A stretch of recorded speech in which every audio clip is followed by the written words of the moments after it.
I'm going to call this council meeting to order. Due to the COVID-19 pandemic, meetings will be available to the public via live stream only on the town's YouTube channel. To participate electronically, please visit aurora.ca/participation. We'd like to start by acknowledging that the land which we live and work is the traditional territory of the Anishinaabe, the Haudenosaunee, and the Wendat peoples, whose presence here continues to this day. Aurora is part of the treaty lands of the Mississaugas of the Credit and the Williams Treaties First Nations. We acknowledge and thank them for sharing this land with us. A shared understanding of how the rich cultural heritage that has existed for centuries and of how our collective past brought us to where we are today will help us walk together into a better future. Council, can I get a motion to approve the agenda with the added delegation, please? Councillor Gillan, seconded by Councillor Humphreys. Any comments or questions? Seeing none, Mr. Clerk will call the vote. Yes, on your tablet.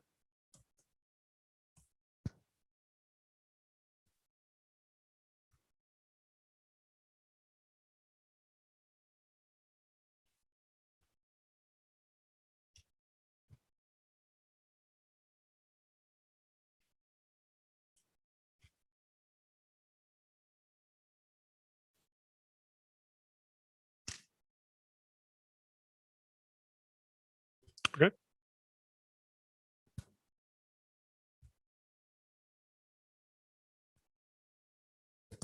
That carries.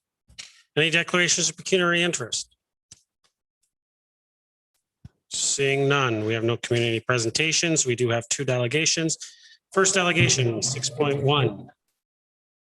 Mark Winfield, Professor, Faculty of Environmental and Urban Change, York University, regarding motion 10.1. Mr. Clerk.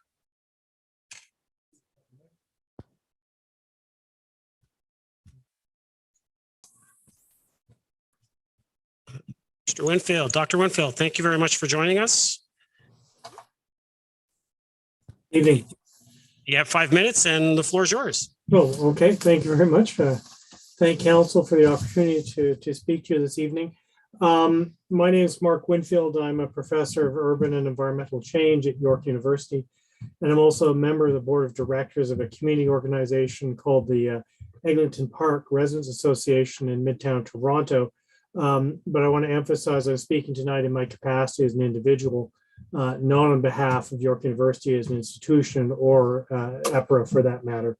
I'm speaking in support of the resolution before you in principles that highlights a number of important issues, both around the role of the OLT itself and wider issues in the planning process as it's evolving in Ontario. I come at this from a couple of angles, partially as someone who was pretty involved in the efforts in the mid-2000s to reform the planning process, particularly around development of the Greenbelt and the growth plans and revisions to the Planning Act and to the provincial policy statement. And I subsequently served on the Ministerial Advisory Committee on the implementation of the Places to Grow plan. My comments are also informed by my experience as a resident of Midtown Toronto and a member of the EPRA board, where we're subject to some very intensive development pressures and have had the opportunity to observe the interactions that are happening between developers, community organizations, the city, and the OLT. And so we've had something of a front row seat, never expected to, but sort of had a front row seat in the impact of the province's changes to the planning process. And what we see there, at least what I've seen, is that the changes have given the developers something of a trump card through the OLT, and they know it. They file development applications, but really with only the intention of running the clock out as quickly as possible before the city planning department or council have a chance to consider applications. In the case of Midtown Toronto, as is maybe the case in Aurora sometimes as well, these are major developments often with significant implications for infrastructure, services, urban form, and community life. And then once the OLT process is in motion, it can go to mediation. It usually does.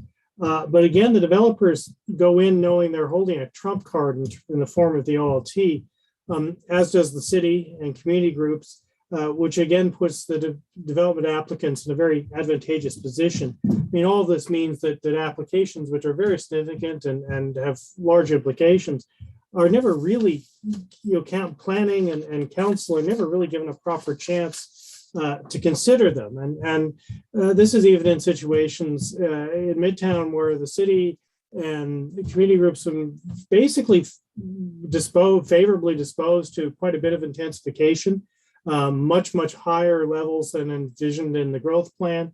And indeed, the city had developed a local plan, something called Midtown in Focus, which is essentially a miniature official plan for Midtown Toronto, which then was trying to pay attention to precisely the details of scale and design and infrastructure that are dividing line just between development and making communities attractive and livable.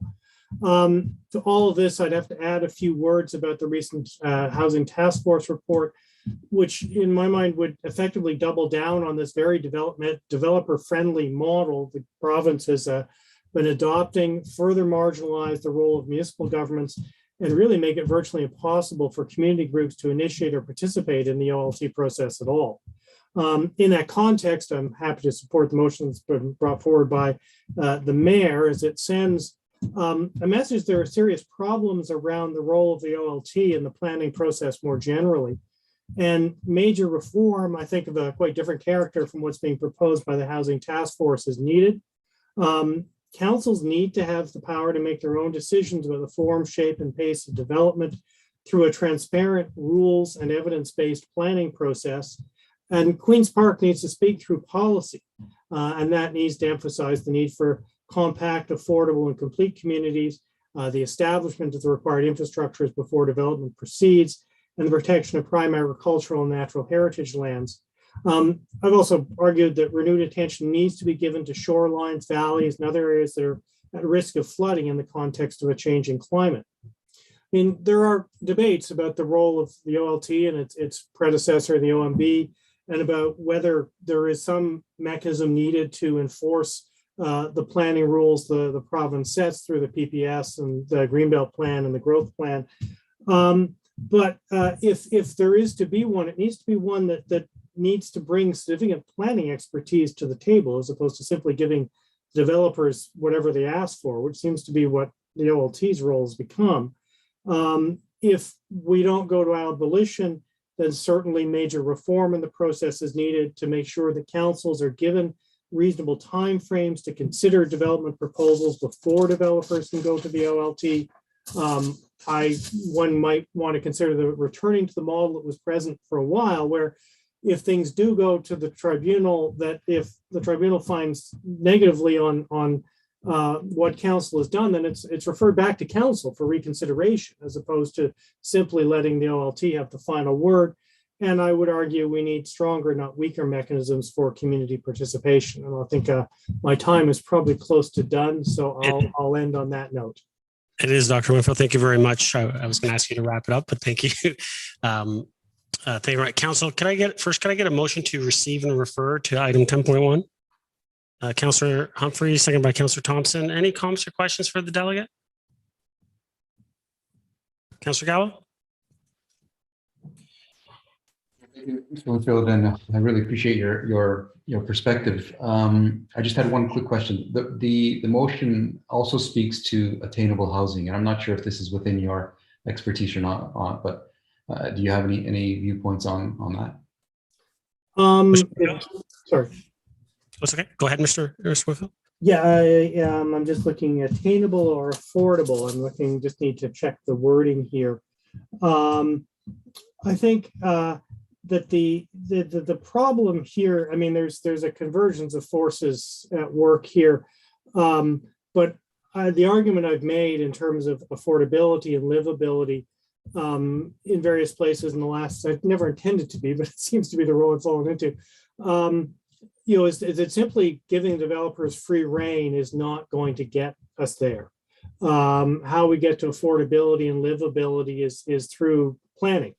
And by thinking about how to produce communities that are livable. This is what councils do. This is what planning is about. It's just thinking about those details and the appropriateness of development and how it should happen and where. And we know that market forces are not going to provide us with affordability or livability. And Midtown Toronto has become the case study in that not working. So I think that the answer to affordability really needs to come through the planning rules, which are then applied in a consistent and transparent way. And those rules then need to speak to requirements for affordability, to speak to the livability of communities, this notion of complete communities, which kind of underlay the original growth plan, where it said, yes, you're going to have to do intensification. We're going to need to aim for density, but again, we need to pay attention to the details of livability and community in doing that, so that we end up with places that are attractive for people to live and work. Councillor.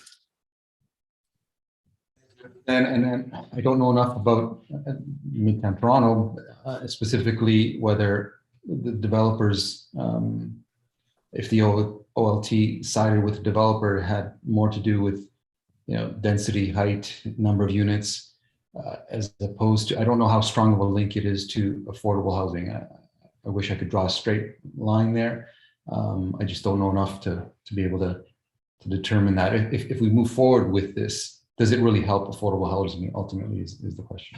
I don't think it's going to hurt, I think would be the answer. I mean, I'm supporting it in principle, I think, because I think the resolution sends a wider signal that there's a serious problem here around the role of the OLT and how the planning process is working.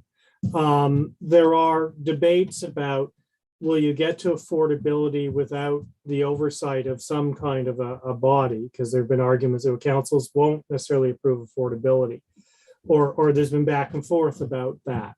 The problem here is I don't think the OLT is doing that in its current form. It's not looking at the provisions of the provincial policy statement or the growth plan that say, well, we should be fighting for affordability. It seems to have moved more into a much more pro-development mode. And that's been reinforced by the province. I mean, in our case, in Midtown Toronto, we had the province reach in and rewrite the Midtown in Focus plan to take out the height limits, to take out all the details of design and streetscapes and all of that. And looking at the history, it's very clear that was what the developers wanted. But we've also seen in the mediation processes, the developers know they've got the OLT basically on their side, and so does the city. And that does not make for a terribly constructive conversation. And this is in a context where both the city and residents associations are very favorable. They're basically accepting of intensification at quite intense levels, and also very emphatic in their support for affordable housing. But that's not finding traction in those processes. Councillor. Great, thank you. Thank you very much for your perspective and your time tonight. I appreciate it. Thank you. Any other comments or questions? Councillor Gardner. Thank you, Mr. Mayor. Are you able to see me? Yes, I can. Okay. Hi. Also, thank you very much for coming. There's the other part of this is attainable housing, which from my research means so that everybody can attain the possibility of a house, whether it be rental or ownership. And I'm wondering in the context of the whatever comes after the tribunal and whatever has come before, how do you see this in the context of preventing attainable housing? Or does it? Sorry. I think that there's a lot of variables in how this would play out. There are councils of goodwill who are quite serious about trying to move affordability forward, and indeed, certainly in the city, we've seen that.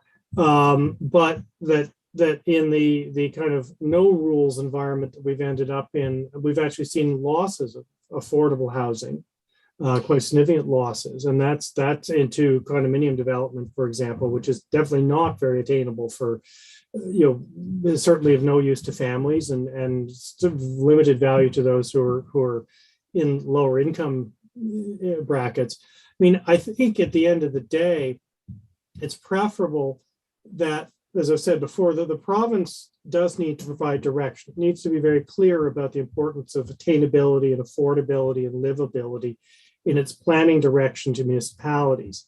The question then becomes, how do you enforce that, or at least support it? And it's that some people then argue, well, you need some sort of expert planning body to provide oversight. Others say, no, councils are mature enough to deal with these questions themselves, and they're sort of a fundamental political nature that need to be resolved. And that's an unanswered question in our experience, because we've always had the OMB or something like it in the mix. I think my preference is, as I say, clearly the province needs to provide very clear policy direction. The model of relying on the OLT in its current form to support that doesn't seem to be working very well. The province itself has certain powers through the Ministry of Municipal Affairs in terms of approval of official plans and things like that as well, which, though it uses very well, up until recently, used very sparingly in these processes. I mean, there were complaints it didn't do enough to support the Greenbelt plan and certain aspects of the growth plan when they did end up in front of the OLT or the OMB before. So that's the somewhat unanswered question at this stage, is if we simply remove the OLT and don't replace it with something, is there going to be enough of an impetus there to make affordability and attainability happen? And that's this stage we don't know, because we don't know the overall framework within which such a change would happen. Councillor? Thank you. That's a comprehensive answer. We've been talking at this council about the missing middle, which to me means providing homes for people who are earning, let's say, who are perhaps in the lower class or the lower middle class, who need family homes. And it is multifamily homes that we need, and perhaps low-rise buildings, apartment or otherwise.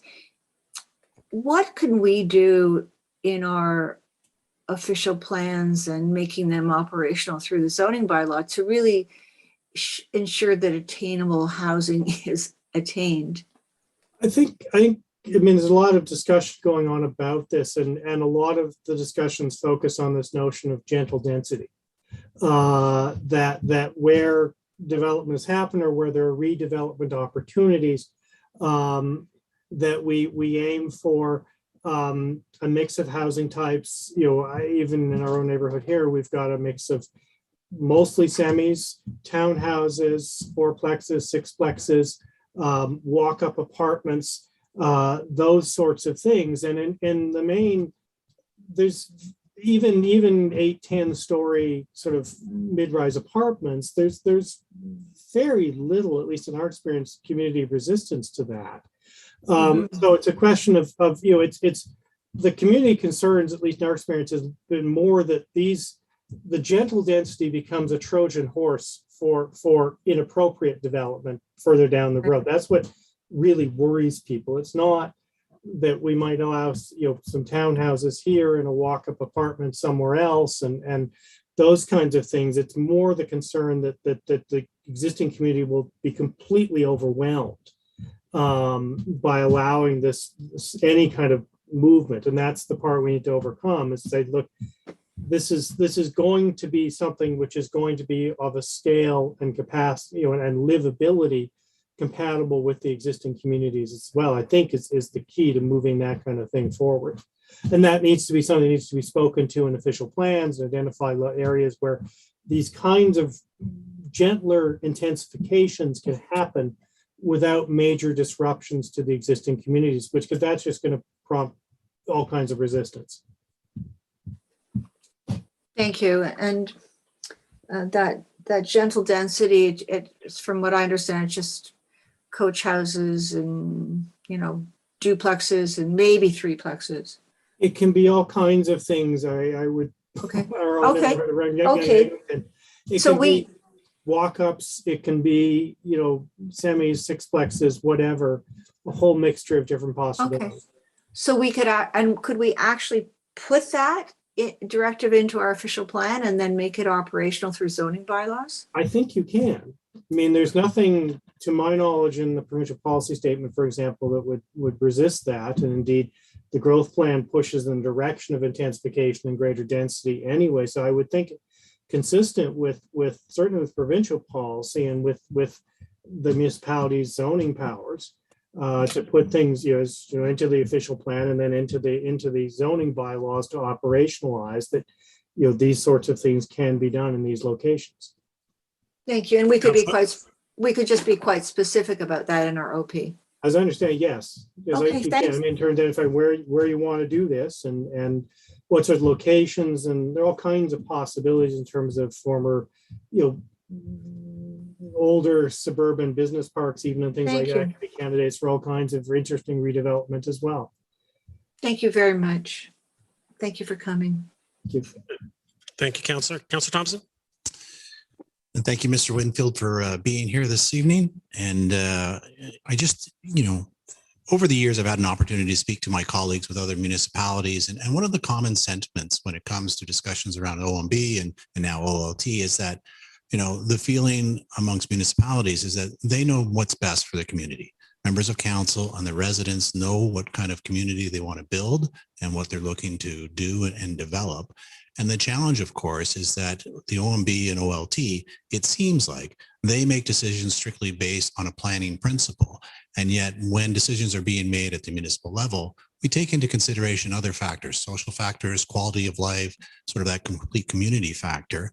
And I'd be interested on your perspective or take to the fact that it seems like it's just strictly a planning principle that the OMB, OLT makes decisions on and not necessarily taking into consideration those other factors that we at this level look at. Well, I think, I do. I think there's long-standing tensions about this. I think part of the concern at the moment, especially, is that the provincial policy generally has provided a fair degree of leeway to councils in terms of design and features, although the Housing Task Force would take away a good deal of that scope.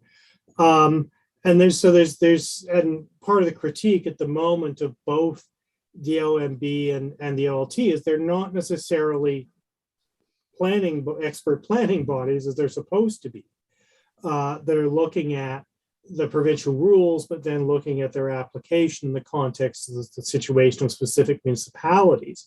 That they've always been seen to be, and the OLT in its current form especially, very oriented in the direction of developers and development per se. So this is, and I think this is part of where the motion is coming from, is that concern. Where we go from here, I mean, there's arguments back and forth that especially in situations where you're not dealing with full-time councils and you're not dealing in more rural contexts where you're not dealing with much of a planning department either that's sort of able to deal with these sorts of questions. And there's been arguments, well, you don't necessarily want to remove that degree of oversight. In more mature locations, I think the arguments that councils and planning departments are capable of making these decisions themselves, and even then at an official plan level, they're still subject to a degree of oversight from the Ministry of Municipal Affairs and ultimately ministerial approval. You may not need that level of oversight that comes from an OMB or OLT type body, that you put your emphasis on making sure the planning process and setting rules for the planning process at the council level and municipal level are appropriate to make sure that appropriate consultation and discussion has happened at that level, as opposed to having this sort of afterthought process of dealing with things later on. Councillor? Thank you very much. Thank you. Any other comments or questions? Seeing none, before I call the vote, I have one. Mr. Winfield, thank you very much for coming. Obviously, a lot has been discussed in regards to and asked about you in regards to official plans. When I look at the town of Aurora, and I know most official plans right across the province, they incorporate a lot of the policies from the provincial level. So ours specifically has areas within our town that allow for townhouses, duplexes, triplexes, and those are there. And I've mentioned many times at this table and to many of my colleagues and even to the public that in the last 5 years, how many applications have come forward for duplexes and triplexes? Zero. And why is that? Is because, as you mentioned, they have the trump card to go to the tribunal, and those applications and those types of building forms are not as profitable for the development community. And so therefore, what I envision by eliminating the OLT is that you would eliminate that trump card and have a development community that now has to come and more aligned with the official plans of the municipality, which would help provide more of that attainable housing that we're talking about, that missing middle, because it's already available within our OP. It's just that our OPs are not being adhered to. Would you agree that that's in essence the overall arching theme? That is clearly part of the problem, is that the part of the problem, I've talked to developers about this, and I'm sure members of council have heard this too, that the economics for what we're terming gentle density, even up to mid-rise, from their perspective, are just not as attractive as for example, high-rise condominium, for example, or tract sprawl at the other end of the spectrum. Those are the things that deliver the biggest margins to them. And so you've got to set rules that basically say, well, if you want to build, these are the kinds of things you're going to have to deliver to the community. And having this escape hatch of being able to just run to the OLT kind of undercuts your ability to make that argument to them.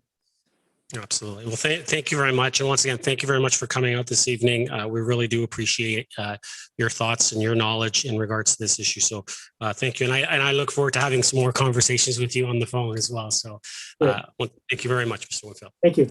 Thank you very much. So council, I will call the vote.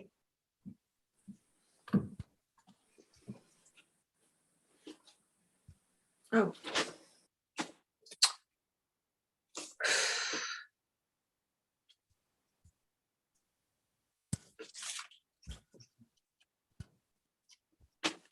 Councilor Gardner? Sorry, Mr. Mayor, it's not showing on my screen. My answer is yes. Thank you. That carries. So next delegation we have is 6.2, Janet Matthews, resident, and regarding the same motion, 10.1. Mr. Clerk.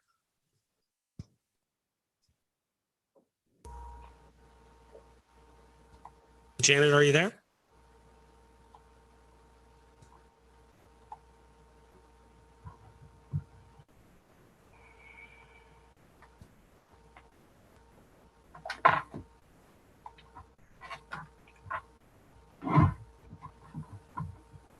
Ms. Matthews?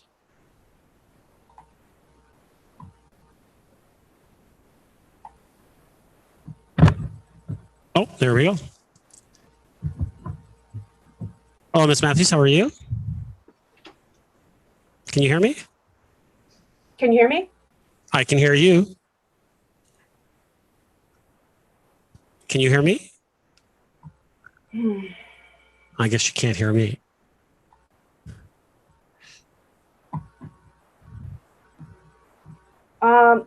If you can hear me, I can see Wendy and I can see John Gallo. If you can hear me, can you raise your hand? Wendy, can you just, yeah, there you go. Yes, we can hear you. Thank you, Wendy.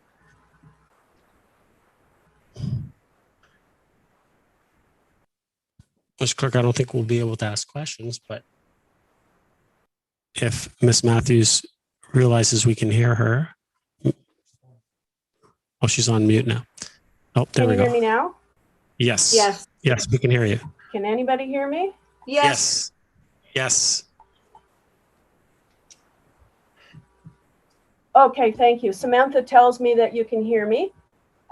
So I'm just going to speak. I am unable to hear anybody if they are there. So I'm just going to start. Good evening, Mr. Mayor and councilors. And I want to appreciate the last speaker who was speaking in a way that I'm not really able to.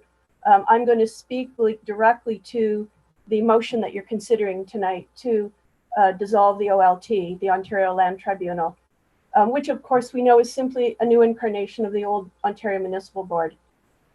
It addresses the concern, this motion does, that facing every Ontario municipality confronted with the specter of unwanted development, frequently non-compliant with their official town plan, a plan that's already been approved by the province. I did some work with this some years ago, and I was shocked to realize that the OLT, which is composed of appointed officials, has the power to overturn a decision made by elected officials anywhere in Ontario. This archaic appointed tribunal actually dates back to the late 1800s and has long since outlived its original purpose in most places and its usefulness. In Canada, we cherish our democracy, but here in Ontario, our precious democratic process stops dead at the door of the OLT. At that point, a kind of tyranny takes over in the form of this quasi-judicial body that is basically feudal in nature and disguised as a legitimate government board. The OLT has repeatedly demonstrated no respect for the will of the people, and it's quite simply a law unto itself. This is the title of a detailed history and examination of the OMB, written as a PhD dissertation published in 2002.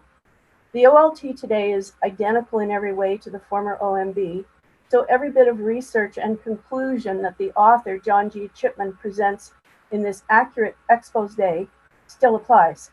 City and town councils and their official plans are disregarded in the decisions the OLT makes that restrict our freedom to build our communities the way we want. And bitter experience has taught many of us that resident presentations and hearings are only window dressing. They are always ignored. For example, in 2011, right here in Aurora, the old OMB thumbed its nose at Aurora's official town plan, along with the wishes of large groups of residents regarding the Lebovic golf course development, and overturned a decision made by our elected officials. Aurora had a sound official plan, already approved by the Ontario government, that said no to this development. Stunningly, the OMB had the power to overturn this decision, a power that carries forward to the OLT and continues this practice with impunity, and it is just so wrong. Hard-won reform of this archaic, outdated institution was accomplished in 2017 during the previous Liberal government, a political solution that took many decades to arrive at. 17 elected officials from across the province collaborated in what was called the OMB Reform Working Group. They came from over 200 Ontario municipalities that passed the original motion, just like this one, and they represented about 3/4 of Ontario's total population. This long overdue reform used a strategy that began with a motion just like this one, right here in Aurora, proposing limitations to the jurisdiction and power of the OMB. When it was finally presented to the Ontario legislature, it was passed unanimously and stunningly across all party lines. This is how widely recognized the need for this reform was and has been for a long time. Sadly, one of the first things the Ford government did was reverse this decision and resurrect the old OMB with a new name, the OLT, with all its old original powers. What a travesty of disregard this represents to all Ontarians, including those elected officials who worked so hard to get it reformed. Our skilled town planners are paid from our tax dollars. Our elected mayor and councillors receive salaries from our tax dollars. And then the OLT is paid for with more of our tax dollars. Our own tax dollars are used to overturn plans and decisions made by our elected representatives, paid for with our tax dollars. As a taxpayer, this nonsense really ticks me off, and it should tick you off too. And that's the polite version. You probably know what I really want to say. Still unelected and accountable to no one, this 19th century feudal power wielded by the OLT has no place in our modern democracy. The Ontario government is the only place in Canada that has this option available to support developers in their financial goals and disregard entirely the wishes of the community. It's important to realize that every time it is called upon, our freedom and democratic rights are hijacked by the OLT, and the very fact that this is even possible puts our entire system at risk. I urge you with everything I have to do the right thing and vote to support this motion and once again set the ball rolling. How wonderful to think we may be able to start it again right here in Aurora. And I thank you very much. Thank you, Janet. Janet, can you hear me yet? No, she can't hear me. So council, I guess we're going to have to forego any questions for Ms. Matthews because unfortunately she can't hear us. So is everyone, so if I can just get a motion then to receive and refer. Councillor Humphreys, seconded by Councillor Gartner. I mean, I guess, can we let her know that? Okay, thank you. All right. I'll call the vote.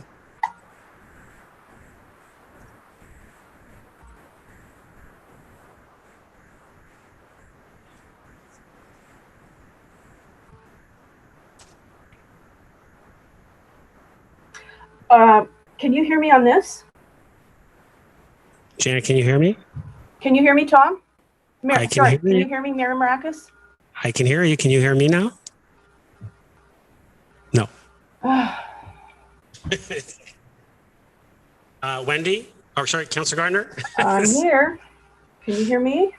Yeah, I can hear. Councillor Gardner, your vote.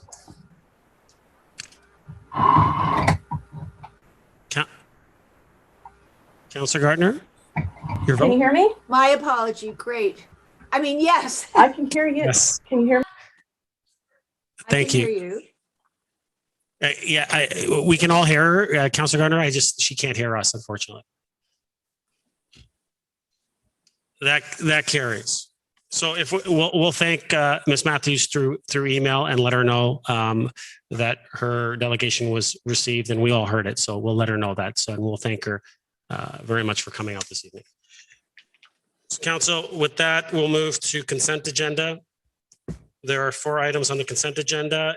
If no one has any comments or questions or want any of those items pulled, I'll ask for a motion to receive 7.1 to 7.4.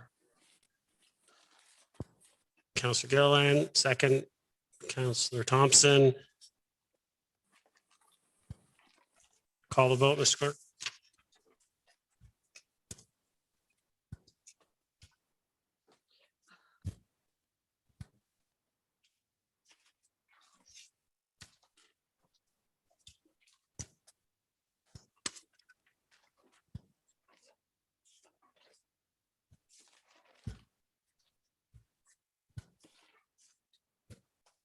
I got the vote.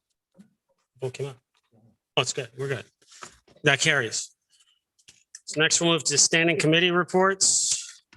Would anyone like any of those items pulled? Councillor Kim? No. Wait, one sec. Your mic's coming on. Go ahead. I'd like to pull 8.2.1. 8.2. That's a zoning bylaw amendment and site plan control for LNB Aurora. Wellington Street and John Westway. Yes. Okay. Anything else? No, that's all. Thank you. That's it. Councillor Humphreys? Councillor Gilliland? 0.1.5. 8.1.5. Yep. Okay. And 8.2.6. I just want to vote on separate. 8.2.6. Yep. Okay. That's it. Well, I guess I could pull, so I'm sure it'll be pulled by somebody else. 8.2.1. It was just pulled. Oh, okay. Never mind then. Okay.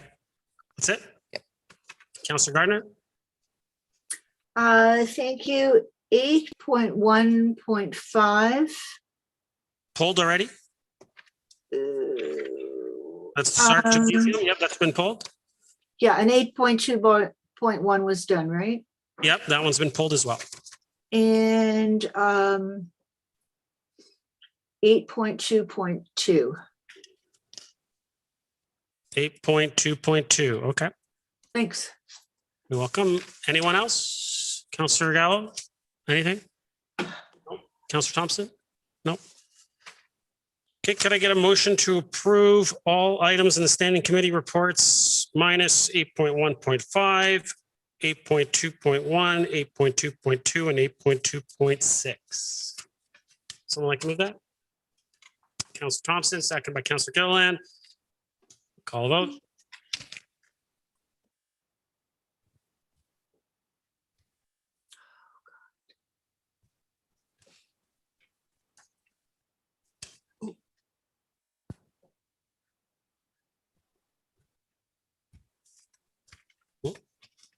Councillor Gardner? You're on mute. I voted electronically. Did it come through?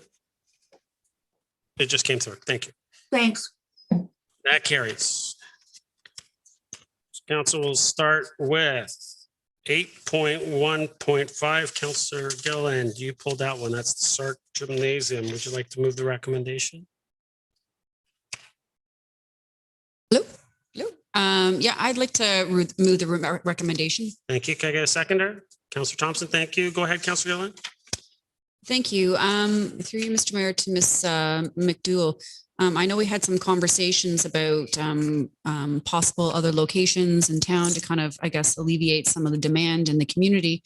And we had some discussions about school boards and such and other locations. And I'm just hoping maybe you can kind of reiterate a little bit of our conversation to help council and maybe the members of the public understand kind of the position we're in and how you feel that this is definitely something that would be beneficial for the community and where we are right now.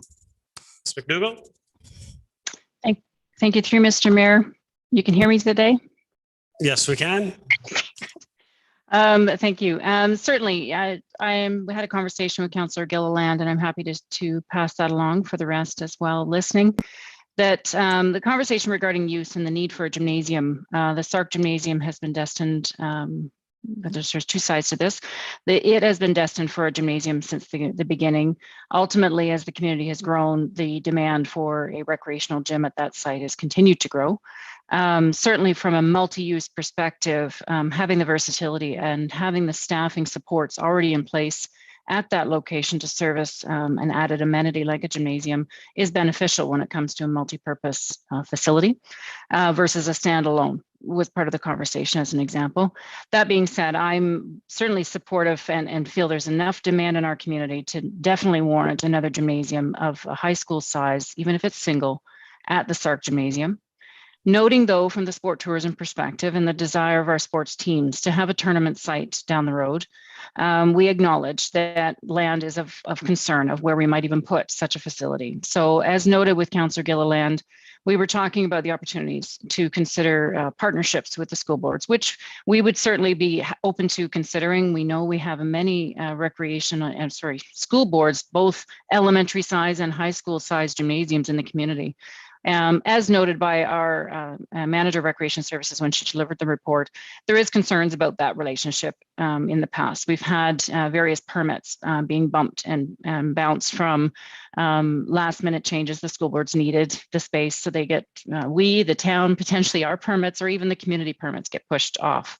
The demand for tournament locations like that for our sports teams is limited, and subsequently they've had to go elsewhere to service their needs. So I would like to venture down that path a little bit more intensely with regards to finding tournament opportunities. We have many school boards or schools in our community that would like to take advantage of that if it's something the school boards are open to. So I know we dug up, and I did find, thankfully it was passed along to me, a motion from, at the time, Councillor Maracas in 2018 with regards to the consideration of pursuing partnerships with the public board and the current G.W. Williams School, and to see what our options are. So I'm certainly happy to push along with my colleagues and see what our opportunities are within the school boards to meet that growing need as Roar continues to grow. Councillor. Thank you. And yeah, I'm glad you found that out because I was going to write the motion to at least direct staff to engage in that relationship even further. And the fact that you guys are open to speaking with Williams about that new location, perhaps maybe there's some opportunity there that could allow us to have that partnership So we aren't getting bumped, and it would benefit the community. So that is something that I'm very happy to hear that you guys will be able to do. I guess through Mr. Mayor to Ms. McDougall, I know that we had some other communication because there was some questions about previous, I guess, quotes about the estimate of the gym facility and some, I guess, discrepancies about, what might have been presented in the past and, where we are at now and how it's different. And you did give me a pretty lengthy information there, which I thought was kind of key. So if you could just kind of clarify for the public so they understand, what those differences were, I think that would be helpful. Mr. McDougall? Through you, Mr. Mayor, certainly. So when the budget was proposed or tabled in 2018, a couple of factors different from that time to what you've been tabled and presented before you today. In 2018, it was certainly the figures were pulled together by staff. They were not vetted by a consultant, an architect. So that's a small step. We went based on estimates at the time of $300 per square foot.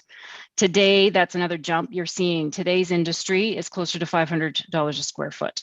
Anywhere between $450 and $550 tends to be the range. So the consultants currently went with the 500 for the estimate you have today. The other factor to consider is the what was presented in 2018 considerations was a single gym, much like the size of AFLC, which would be more your elementary school size gym. And based on the council's direction and just a previous budget for consideration regarding this project, we were aiming now towards a high school size. So the square footage naturally is a bit different. As well, part of the package of consideration for budget change is obviously Aurora's grown, desires and needs for the community has grown since back when project was considered for a gymnasium addition. We've included multi-purpose space as well as growth for administration adjustments. With that, we've also included some change rooms and the washrooms in that site as proposed. So some of that has a playing factor with regards to square footage, and certainly the difference in price from 2018 to today's rate. Councillor? Thank you. And just one further comment for clarification. There has been some questions from the public as to, why are we not considering, adding a gym at the Aurora Family Leisure Complex area and some other existing buildings we have and make those improvements. And you and I had a good conversation about that. And I was just hoping maybe you could kind of, give an answer to the public, because some of the people have been asking that question to help them understand why at this time it's not. Mr. McDougall? Through Mr. Mayor, again, we're the AFLC, although it might be desirable to pair it if possible. The challenge you're starting off with right away is that the AFLC size gym is an elementary school size gym. So it would not, just by adding a gymnasium to that site, would not turn it into a tournament worthy site. Secondly, you're dealing with pulling that gymnasium or an addition out in towards the floodplain, where obviously it's a risk. You're coming down into the area of the floodplain area of concern. Or if you even put it on where the parking lot area is, where you're outside of the floodplain, then you've taken up parking room space and you're now trying to find space for added parking lots. So the AFLC site, and we went through this a bit through the assessment of the aquatic study, the AFLC site is not the best site to grow that complex compared to the SARC, where the SARC has room to grow as far as the square footage or footprint to be able to add a gymnasium to their regarding a recreational sized gymnasium. Councillor? Great. Thank you so much. Thank you. Any other comments, questions? Councillor Gallup? Thank you, and I'll be really quick. I don't want to repeat what I said before. I think just two things as far as construction costs. It should be pretty clear to everyone that the rise in construction costs is not normal. And has everything to do with the craziness that we've been living for the past 2 years. And just like other things, they will come back into normality. But to build something like this now, in my opinion, is not the right time.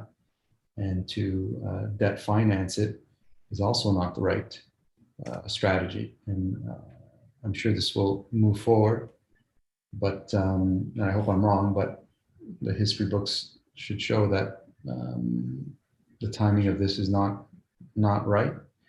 The cost to build this right now is not necessary. And I continue to believe that we're putting the town of Aurora in further debt that's not necessary. So I will not be supporting this. Thank you. Any other comments or questions? Councillor Garner. Thank you, Mr. Mayor. I have 2 points. I was present for the discussion on the building of the gym at the Sark. And I don't know, there's been some misinformation over the years. That gym was to provide a youth center. So there was going to be a gym and a couple of multi-purpose rooms. And the idea was that as a youth center wouldn't take up very much parking, which was an issue at the time. So there was never any discussion of making this an adult gym. It was always supposed to be a youth center, and it was a little bit out of the way for a youth center, so it didn't happen. With respect to the building of this, one gym, we really need 2 gyms, and we can't do it here because of environmental concerns. But we're trying to grow sport tourism. We've been talking about that a lot. I think we need to find a place in the future where we can put 2 gyms. And I also agree with Councillor Gallo. We have a lot of debt. I don't really know what it is at the moment. When the square is finished, maybe $50 million in debt. Maybe I'm wrong, but it's a lot of debt. And I just have never been comfortable with that. So I also will have to vote against this. Thank you. Councillor Thompson. Thank you. Through you to Ms. McDougall. Ms. McDougall, the motion before us really is just to finalize the design and for you to update the cost estimates so that we have a truer picture, and then bring a report back to council, which at that time there would be a debate on whether or not to proceed and how best to fund it should it be greater than the $8.2 million. Is that correct? Ms. McDougall. Through Mr. Mayor, yes, that is correct. Councillor. Perfect. I just wanted to clarify that the decision really is just to finalize the design. We can have the debate about debt financing and whether or not that's appropriate or not at the appropriate time. I'm sure our Director of Finance, Mrs. Wainwright Van Kessel, would also weigh in on the financial position of the town so that everybody has the facts. Thank you. Any other comments or questions? Councillor Gallo, second time. I was going to stay away until I heard that. So let me weigh in also that the third resolution says that staff report back to council with a final design and updated cost estimate prior to tender issuance. And in my experience, once you've gotten to that stage and you've spent that kind of money, the chances of going back are absolutely zero. And not only that, I'd add that once the cost estimate comes back, you can rest assured that there will be far greater costs than what's being presented, as we've already seen. So yes, on the surface, you can say, oh, we haven't made a final decision. That's absolutely not true, because it never pans out that way. Never. I've never, ever seen it in the 10 years that I've been on council. We nudge forward, we spend a little bit more money, we get a little more of this and a little more of that. And then you get to the point where, well, we spent all this money. How could we possibly turn around now? And that's exactly what's happening now. So if you want to stop it, now's the time to stop it. You know roughly what the costs are. You either go for it or you don't. Now is the time. It's not when the further reports come. Now is the time. Thank you. Any other comments or questions? Councillor Gilliland, second time. Thank you. Through Mr. Mayor to Ms. McDougall.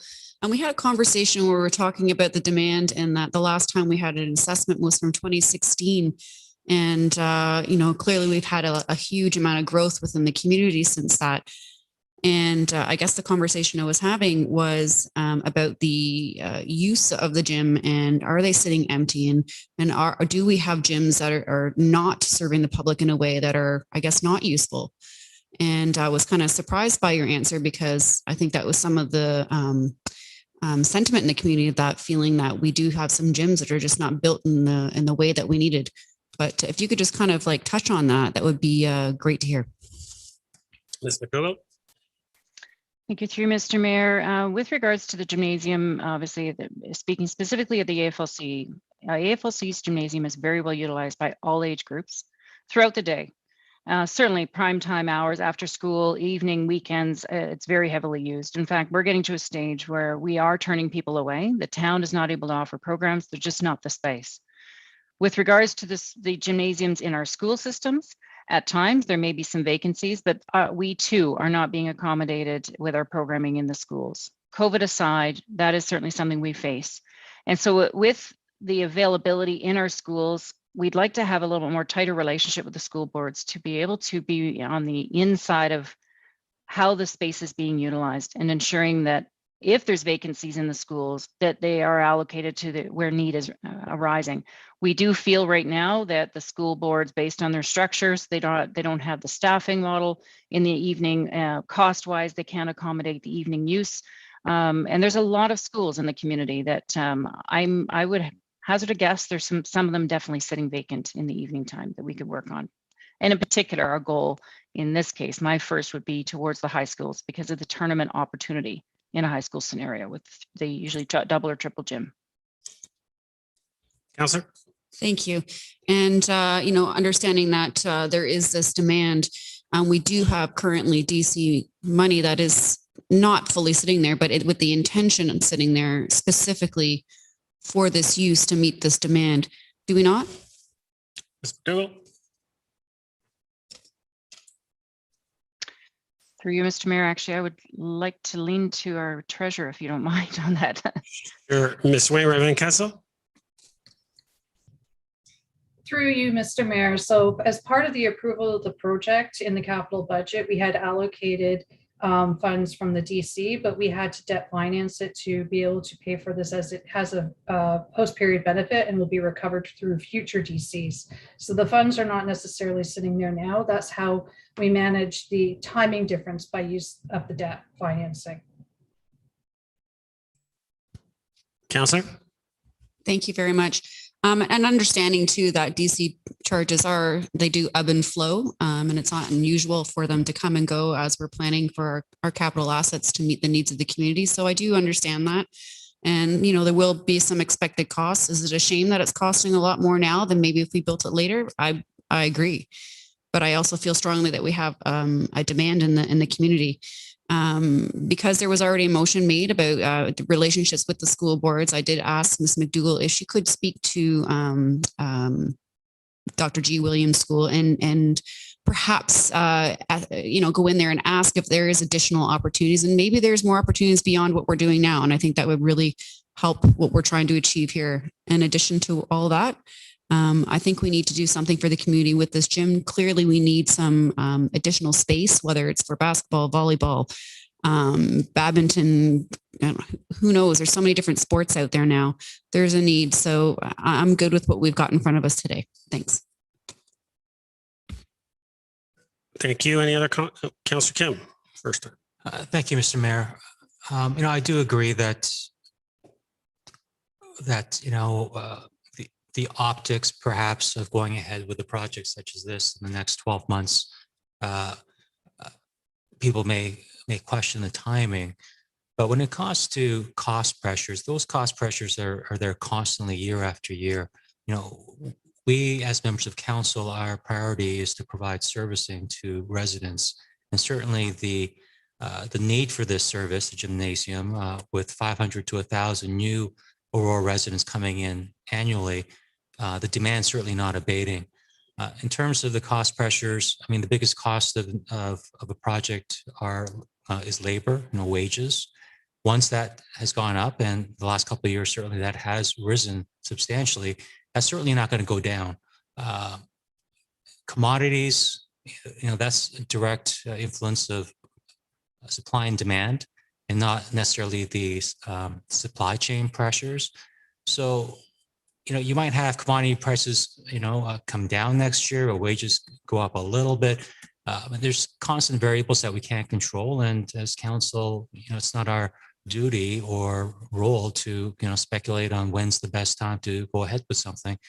When the need is now, that's when you do it, because we don't know what tomorrow brings. But we do have cost certainty today. Thank you. Councillor Gardner, second time. Thank you, Mr. Mayor. Yes, I agree with Councillor Kim, although whatever we provide has to be within our financial means and context. So through to Ms. Wainwright Van Kessel, when we're talking about development charges, we're getting very close to build out now. So most of the future development will be intensification. And I'm assuming that we're not going to be getting the amount of development charges that are going to be able to provide us a lot of future rec services. Ms. Wainwright Van Kessel. Through you, Mr. Mayor. So we would not see the large influxes all at one time that we would see with greenfield development, but intensification does still provide development charges, and the development charge study is reset every so many years, and we factor in the amount of growth that we do expect to have, and we adjust our capital budget and our DC accordingly. So at this stage, at this time, we do have the monies planned in our budget to be able to move forward with this as a debt finance project at the budgeted price. But obviously, if the price of the project increases, then we also need to figure out how we're going to fund that gap too. Councillor. Thank you. And although we will be growing in the future, population-wise, we're only going to be able to charge development charges on the development that will be coming forward. So am I right in thinking that even as the population increases, we may not be able to afford all the services we might want to provide? Ms. Wainwright Van Kessel.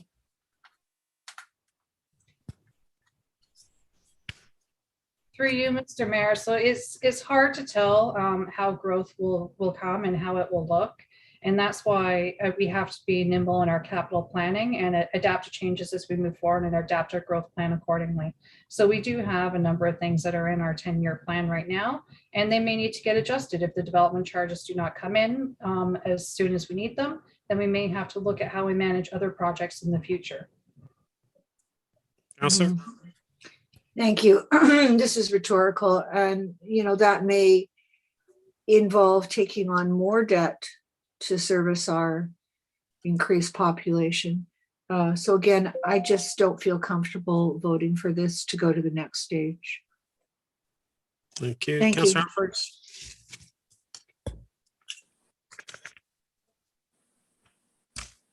Mike. Perfect. Thank you, Mr. Mayor.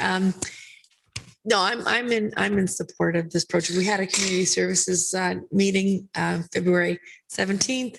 There was much discussion around the table in terms of needs assessment requirements, and the majority of the committee was in great support and understands the lack of. So at this point, we had a great discussion in terms of financing, but understanding that there's a need and a fulfillment that needs to happen. It's been a discussion for years now. I'm quite happy to move forward and understand that we need to fulfill this need. It's been a long time coming. Thank you. Any other comments or questions? Councillor Thompson, second time. Thank you. Through you to Ms. McDougall. Ms. McDougall, the questions come up about potential savings if we stop the project today rather than allow it to finalize the designs. Council has already approved this capital project. We went out to tender, we hired the architects, there was a budget set for it. So in response to that question, if council voted against it this evening, what would be the potential savings, or reversely, what is the cost to finalize those designs? And is it already spent in the sense of the contract? Ms. McDougall? Thank you. Through you, Mr. Mayor. The contract is with our design consultants. They are part of their contract. They are and have the ability to take us right through to construction. Not committed to. They recognize, and that's part of the contract, that if that is not approved to proceed, then their contract would end prior to its final completion. So really right now we're talking about the design aspect, and it's a percentage of their main payment to date. Off the top of my head, I believe their contract is at around, for the total, this takes you right through to the end of construction, is in and around $500,000 for the whole contract. So right now to do design, you're talking a portion of that. And even today, it's even smaller than a third, I would say, of what we've spent today. It's going to be even less than that, I suspect. Councillor? Thank you. Through to Ms. McDougall, but in response to Councillor Gallo's question or concerns, what would be the cost to go from today to finalize the designs when you would come back with us with a clear estimate? Ms. McDougall? Thank you, through Mr. Mayor. Apologize. I would suggest the final design would be to come back in June, about 300,000. Councillor? Oh, sorry, your mic wasn't on. Go ahead. Just to be clear, on top of what we spent to date? Or is that in total? That's in total. I'm seeing. Sorry. That's in total. Through you, Mr. Mayor, I believe that's in total. I'd have to verify with finance and the contract, but I believe that is the total of what we'd spend to get us through to final design. And do we know what we've spent to date? Ms. I McDougall? do not offhand. I apologize. I would have to verify, but it's only a portion of, because we put a pause on them back in January when we knew we had to bring this report to council. Thank you. Any other comments or questions? For the call vote, I have one. Ms. McDougall, if you can just correct me if I'm wrong, I'll just ask you yes or no. The only reason this is before council at this time, council did approve hiring the consultant and our architects to develop a final design with final estimated costs to come back to council for council to approve going out to tender. Is that correct? That's correct, Mr. Mayor. And the only reason we're here in front of us today is because we heard from our organizations and some of our groups that they would prefer to see 2 gyms, even though that wasn't the direction that was given by council. So staff felt it important to have the groups heard and figured to take a pause, come back to council and allow us to reevaluate and say, do we want to continue with 1 or do we want to look at going with the 2? Is that the only reason we're in front of us here today? That's correct, Mr. Mayor. Thank you. So this would have gone to final design because that is what the council's direction was. That's correct? Correct, Mr. Mayor. Thank you very much. Call the vote.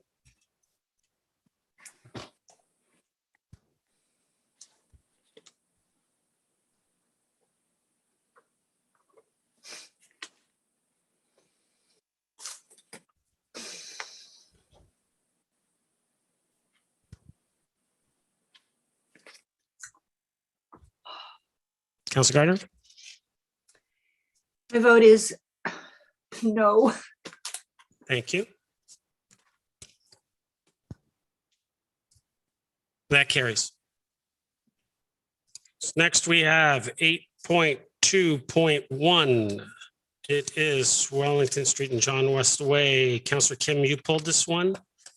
Now, the recommendation out of GC was to receive. I do need direction from council. Did you want to move something, Councillor Kim? Yes. Recommendation to approve the ZBA and the site plan, but I'd like to have them voted separately. Okay, can you say that again, Councillor Kim? I couldn't. No one could hear you. Your microphone was off for a couple of seconds. I would like to reinstate the staff recommendation to approve the ZBA and the site plan.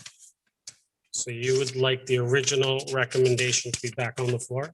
Yes, but given some of the concerns that some members of council have disclosed last week, perhaps it would be best to vote on the site plan separately. Mr. Clerk, was that a separate clause? Can we Site separate plan the in clause? principle? I don't have the original recommendation in front of me. I don't either.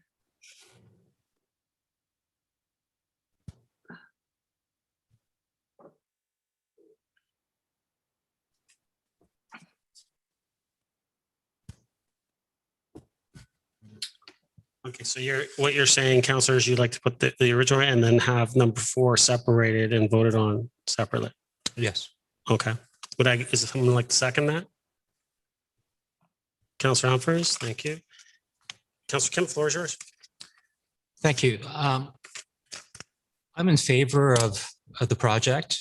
I think it's something that's much needed in that area of town. However, I do share the concerns of some members of council regarding the environmental impacts, the stormwater management plan, and I believe it was said that there was a lack of information from Lake Simcoe Conservation Authority regarding the site plan, and I believe since then staff has forwarded Lake Simcoe's approval. And therefore, it doesn't change my view, but given that there are some concerns, maybe it would be good to have them to be separated, because often zoning bylaw amendments are voted separately, and site plan often comes separately as well. So I don't want to hold up the project completely if that is council's desire. Hence the reason why I thought it would be best to have them be voted on separately. Thank you, Counselor Kim. Counselor Gillan. Thank you. Through Mr. Mayor to Ms. House. We did get some information that was sent to us by Ms. Joanna Fast, and I was hoping that perhaps she would have had the opportunity to speak at council, but I learned that she wasn't able to. So I was hoping that maybe you could share a little bit of the information for the public so they could help them understand kind of the answers that we had gotten back. On the first one, it was some questions about the impervious area on previous commercial plan versus the current proposal. Could you just enlighten us on that, please? Ms. House? Through you, Mr. Mayor, I would be pleased to do so. Am I able to share my screen? Absolutely. Okay, let's see if I can do this properly.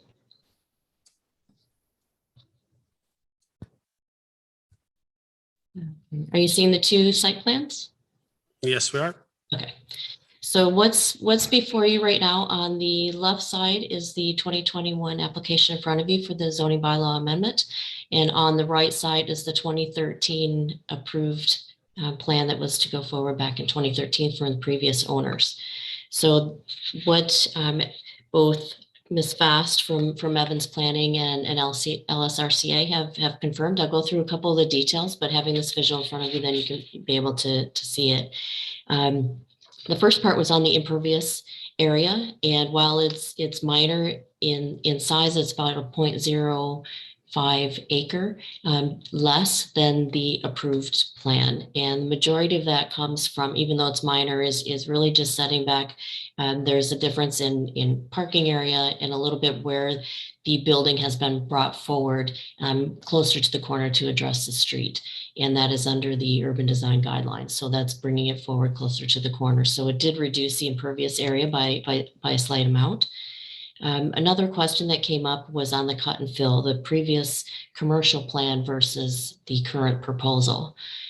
So this one was a little more detailed, and it went as far back as the early applications back in 2011, where the cut and fill permit was approved back then, but it never went forward. Had it gone forward, we may not be having some of this discussion today, but it didn't in any way. Fast forward to 2013. Well, actually, in the 2011, there was about 5,000 cubic meters of cut and about almost 4,200 meters in cut, with a net cut of 774 cubic meters. So that was a larger cut and fill proposed back in 2011. 2013, it stayed roughly about the same at about 5,000 cubic meters of cut and 4,800 cubic meters for a net cut of 100 cubic meters. So it was a little bit closer to the cut and fill. We're a little bit closer. And then fast forward to 2019, we go from a 5,000 cubic meter of a cut to a 3168, and then a fill of 3123. So that net difference then is a net cut of 45 cubic meters. So again, very close to the cut and fill. There's not as big of a gap, but it is significantly less than what was approved as far as the cut and fill on that piece. Further, some of the questions that came up by council were in the restoration plan on the commercial one, the 2013 plan versus the current plan. And at the time in the 2013, there was no restoration planting in the cut area. It was not required back at the time when this was approved. But in this current one, there is a full restoration plan and plantings. As a result, will result in an ecological gain in the area. And this is part of what the conversation was with the LSRCA and why they had approved in principle the cut and fill process. Further than some of the other questions that came up in the area was the sustainability and accessibility considerations that were not part of the plan that was approved back in 2013. Partly you'll see on the, I don't know if you can see my mouse here, but along the top of the building is a green roof. And that one also, besides functional stormwater and retention areas, it's also a cooling effect for the area. The bioretention facility, which I'm not sure if you can see, but it's on the north end here up in this corner. And this is also that environmental piece that is slightly different, and I'll share that in a second, from the 2013 plan. And that includes the stormwater tanks and the bioretention facility. So it provides the actual quality treatment and infiltration piece. And the tank 4, which is one of the side little one here. So that one is the clean water holding tank, which they'll be able to reuse for irrigation on the property. They've also moved forward into some of the other green development standards that we're working through as part of under the official plan on the dark sky compliant lighting fixtures and so forth, drought resistant and native species plantings. So again, what was mentioned earlier on the restoration plan also is the phragmites of buckthorn and getting rid of some of those invasive species in exchange for the native plantings. And finally, in trail improvements, so there are sections that we're eliminating steep slopes and making it more accessible to access the trail system. And then once again, just to reemphasize that while it wasn't available or wasn't proposed back in 2013, there's a Section 37 benefit with the additional story on this building. So those were some of the main highlights that came up in the conversations that we've had subsequent to the last presentation. I think there was a couple other questions. I don't know if you want me to keep going or if that answers that first part. Counselor?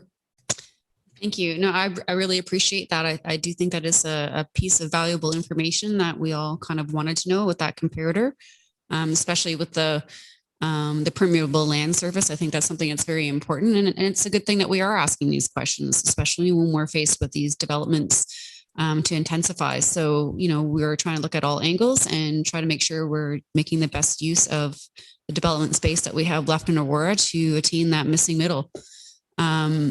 So I guess the long and the short of it is, with the permeable surface, it's actually less than the current plan that they have approved to build by it's like a 0.63 or versus 0.61, which is great. But the cut and fill, that's quite a bit less.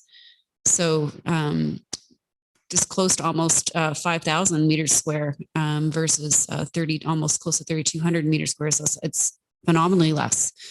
And so I think some of the questions, if maybe you could address, because I did ask Ms. Fast for some information about this, that she was going to get back to me, and perhaps maybe you have this answer, was about the cut and fill at the very back, and as far as the engineering structure between, the different heights versus what it is now, and just kind of understanding what that structure means, if there's any risk to any kind of erosion or flooding to the people who back onto that.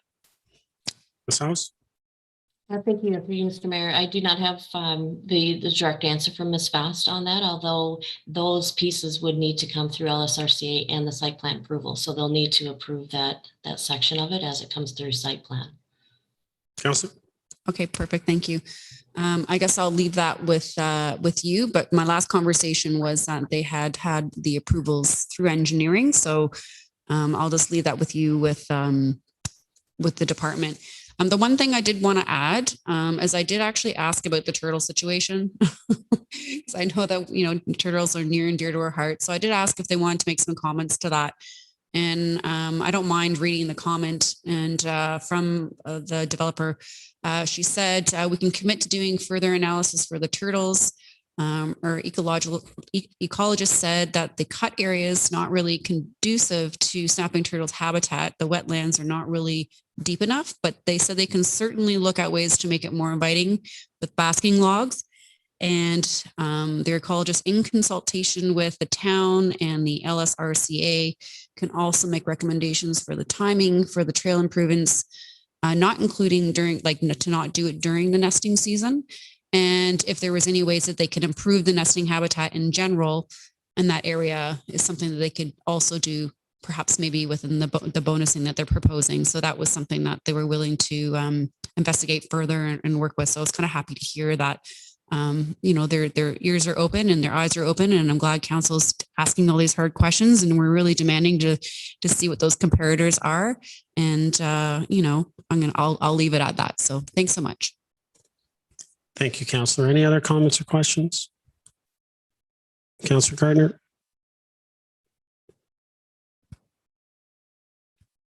You're on mute, Councillor.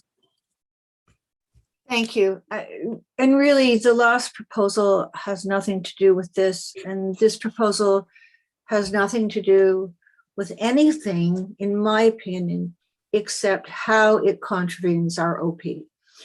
So I know I don't have that much time, but I'm going to start with 12.0. I believe everybody got a copy of this.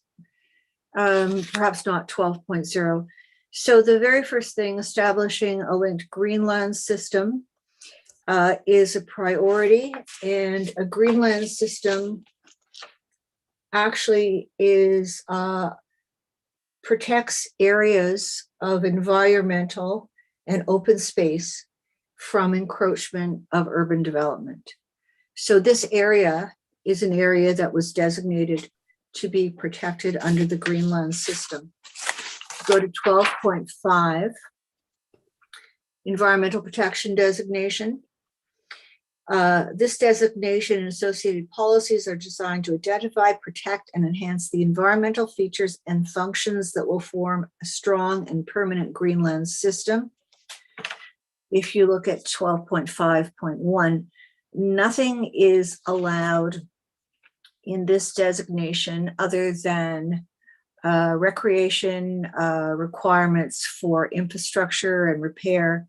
And if there's an existing house, that can stay if it's a lot of note. So this development is completely contrary to our OP's EP section. Following on that, 12.5.2, they're talking about boundaries. And if you move a boundary, you still have to show there's no negative impacts. I'm not sure that was done. I don't believe it was done.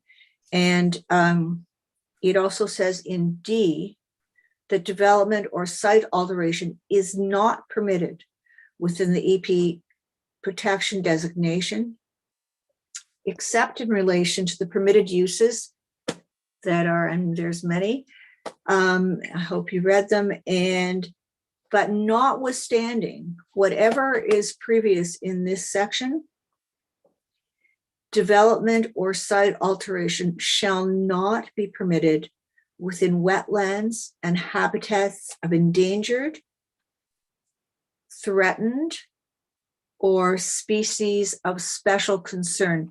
There was a lot made last week about the snapping turtle and it not being on the endangered species list. Well, our OP says that we are also to consider species of special concern. That is the snapping turtle, and that is because they can become endangered or species at risk. There is a fear of that. I mean, I could just go on, but my time is limited.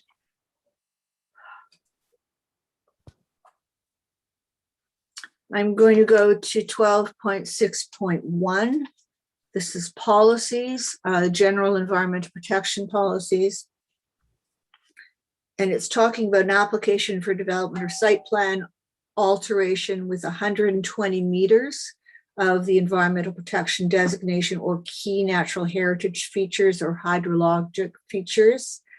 And I believe that this development is within 120 meters. With respect to the next section,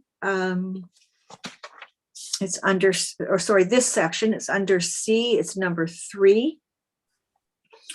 And we have to demonstrate, the developers, according to OP, has to demonstrate how connectivity with and between key natural heritage features and key hydrologic features will be maintained and, where possible, improved or restored before, during, and after construction.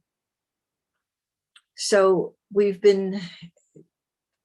haven't talked anything about that, what we're going to do during the construction. With respect to one of the trails that's under the bonusing money, that's the trail where the snapping turtle was seen last week. That trail is going to be gone because the development is going to need that area. So to my mind, Councillor, we have time. thank you. Thank you. Any other comments or questions?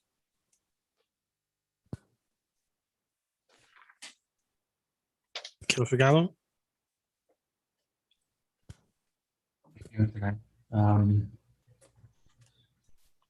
I did a little bit more research because I thought it was important to understand the history of this site.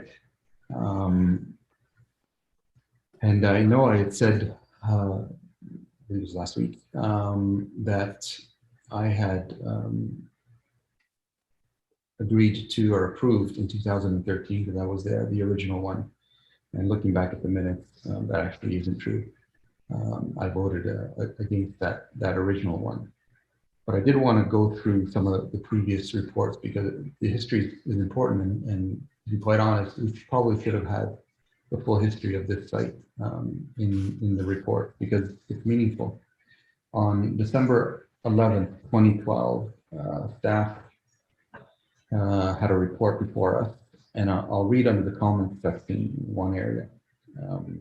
And it has to do with the justification for the one story of that building. And it says, the site is constrained by soil conditions, making it difficult to achieve the massing of a 2-story building and to meet the other department standards. At the site plan stage, staff will require the applicant to provide enhanced landscaping design and treatments to screen parking areas and improve building elevations and building materials for the development corner of the promenade plan. So in 2012, it was staff's opinion to justify the 1-story that the site is constrained by soil conditions, making it difficult for the massing of a 2-story building. So in 2012, we couldn't build 2 stories. In 2022, we can build 6 stories. And staff has no issue with that. I'm perplexed at how we can justify a 1-story building in 2013 or 2012, 2013, and today we can justify a 6-story tower. It goes on to speak about there was some residents suggesting that there's no more need for commercial space, and staff write that the official plan undertook the comprehensive evaluation of Wellington Street corridor, which is identified as a promenade, Aurora Promenade. The subject lands are at the eastern limit of the promenade designation. It is intended that the area of the town be mixed-use commercial corridor. The proposed commercial land uses are consistent with the official plan. So in 2012, staff are telling us that the commercial uses are consistent with the official plan. Today, we accept the report from the developer saying, no, you don't need any retail, and we're fine with that. It's interesting to see that it wasn't a very smooth, I guess, development. In January of 2013, it was at a GC, and the motion was to defer to February because we didn't have enough information. February 5th, the application was refused for, among other things, lack of a consistency with the vision of the policies of the promenade plan. And it came back to us for more information. In April, at the special council meeting of 2013, there were 4 bullet points that they came back to us, and it failed again. It was defeated by a vote of 3 to 5. Voting yes, Councillor Abel, Peary, and Mayor Dahl. Voting no, Councillor Buck, Ballard, Gallo, Humphreys, and Thompson. And is referred again to a different meeting for more information. It came back to us Tuesday, July 16th, 2013 at a council meeting. The identical 4 points were there, and on a recorded vote, it passed 5 to 4. Voting yes, Councillor Abel, Buck, Peary, Thompson, and Mayor Dahl. Voting no, Ballard, Gallo, Gardner, and Humphreys. So Councillor Thompson and Buck, a few months before, voted no, and then voted yes with the identical resolutions. And that's how that one came to pass. And the significance of that is that it was a zoning, not only a zoning bylaw, it was official plan change. And I'll note that there was no site plan. The site plan was coming afterwards in that application. So it was a significant history that we got to where we are now, completely different applications. But you can't ignore what happened before and all the discussions that took place. If we're going to compare.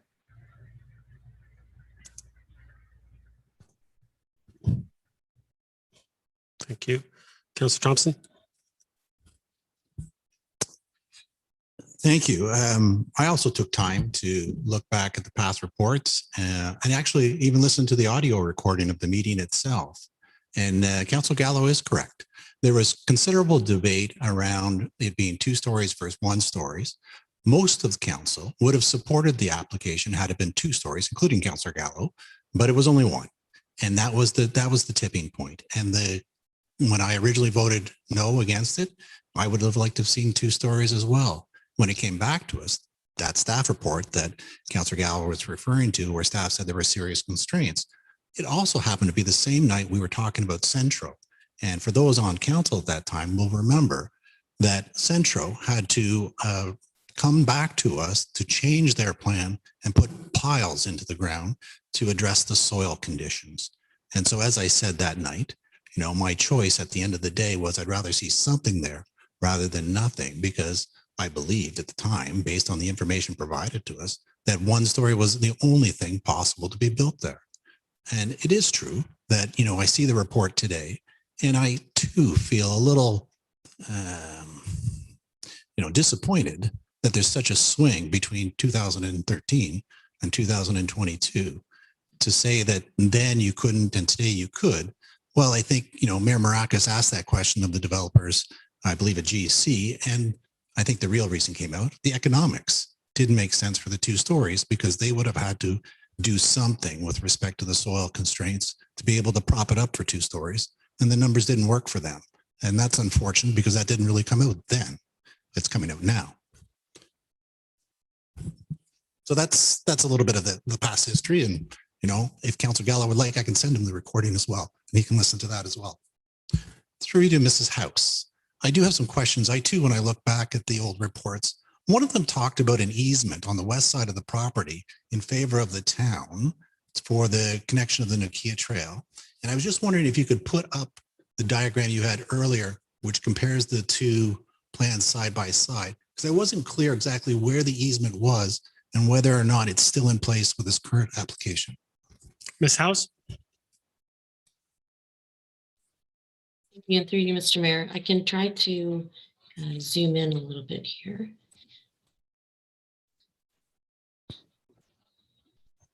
So, Councillor Thompson, you're talking about the trail along the Sorry, that's the Yeah, west side. unfortunately, when I looked at the 2013 reports, it wasn't clear where exactly the easement was, other than it was registered for the town. It was on the west side of the property, and it would be necessary to connect the Nukia Trail. And I just want to make sure that easement is still intact with this new proposal. Ms. House? Through you, Mr. Mayor, we have not removed any easements, and so it would still be in on title on the property. And I can pull up. I'm not sure if the other drawings that I have show exactly where the easement runs, but it would cover the trail. Perfect. Thank you very much. Access to the trail.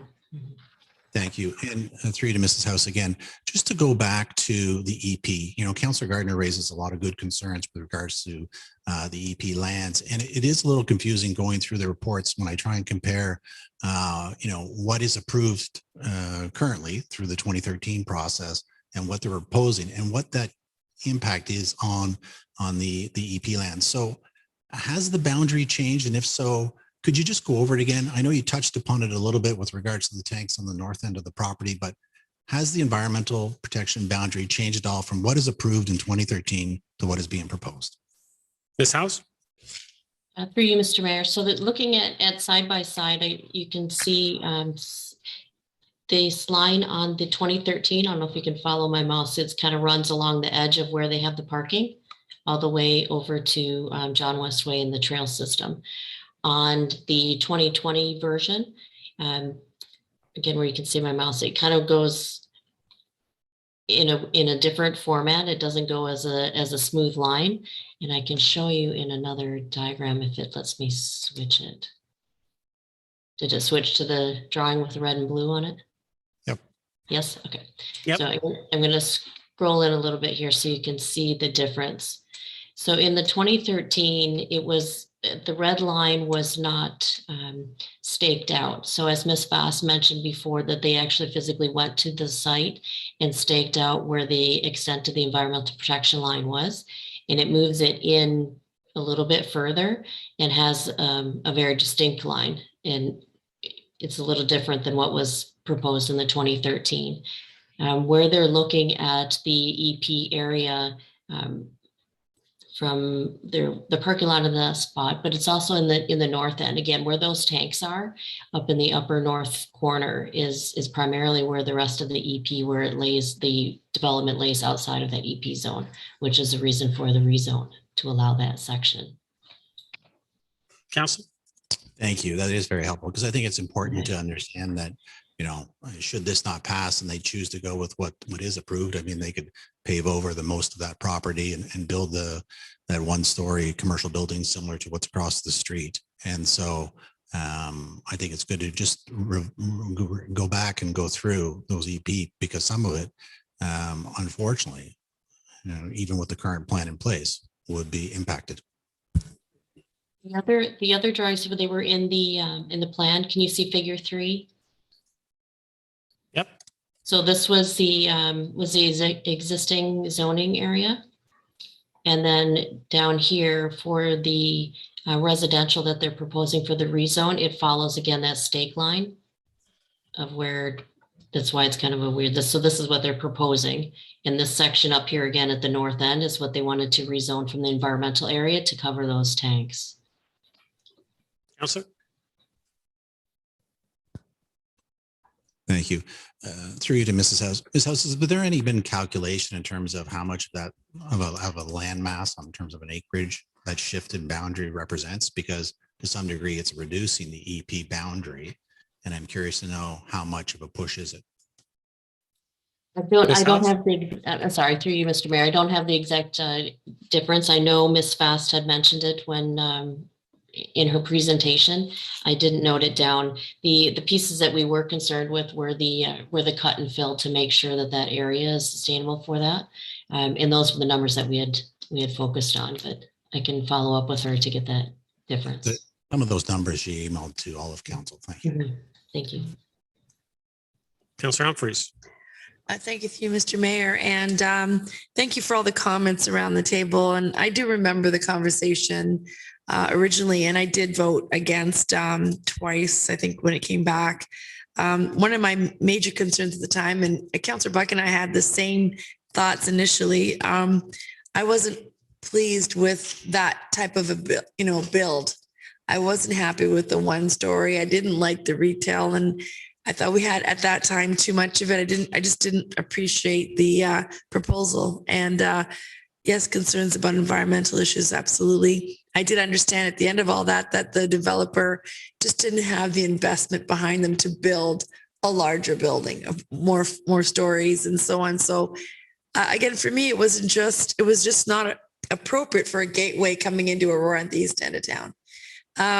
What I'm seeing before us, yes, I do have concerns about the environmental questions. Particular, Councillor Gardner has gone out of her way to express those concerns, and I've read as much as I could this evening. And I do wish to, state that staff has an accountability to adhere to our environmental restrictions, and that is well covered through those times through site plan checks and inspections and so on, and just making sure that all is followed appropriately. There are some concerns there for sure, but in terms of what's going in that site, I appreciate the build and the piazza-like square and the rental units. I think, on one hand, it's difficult because it's an environmental area and in many aspects. Where it's staked out, obviously, we need to be careful of that, and we will. I'm counting on that. But we do need the housing badly, and I do appreciate the look of it coming into our town. So that was something that I was hoping to see, and I do feel that the developers answered many questions and concerns. I think there's still a ways to go, and I look forward to the developer and staff making sure that all is adhered to. I think again, when I look back, and I appreciate Councillor Thompson's sort of kind of go through in terms of what happened, all those meetings. It's true, we heard a lot of that, you couldn't build here, but I think it wasn't that at all. It was, couldn't build unless you invested in the piles and invested in what was required to build something that would be a little more substantial and a little more special than a one-story plaza at that corner and an entryway to our town. So for me this evening, at the moment, I voted in favor last meeting. I feel I will probably do the same. I'd like to hear some more conversation around the table, but I do appreciate the concerns, and I will be ensuring as this goes that I hope that everything is followed to ensure that the protection around that land is adhered to. And I think staff will be able to make that happen. Thanks. Thank you, Councillor. Before I go around for a second time, Councillor Kim, just to make things cleaner for everybody and procedurally, instead of just voting on that fourth clause separately, because if it gets voted down, we would still have to put something forward. And so I would recommend that if I'm catching what you're saying correctly of what you'd like to achieve, is that I would recommend that you put forward, or someone put forward, an amendment to have the site plan come back for council's approval. And then just vote on the whole thing as one instead of separated, because you would eventually have to do that regardless if it failed. So would you like to put forward that amendment at this time? Okay, thank you. Would someone like to second that? Councillor Gilliland, thank you. So I'm just going to take comments or questions on the amendment. If there are not any, I will just call the vote on it. Are there any comments or questions on the amendment, which is just to change that fourth clause for the site plan to come back for council approval? Okay, I'm going to call the vote on the amendment.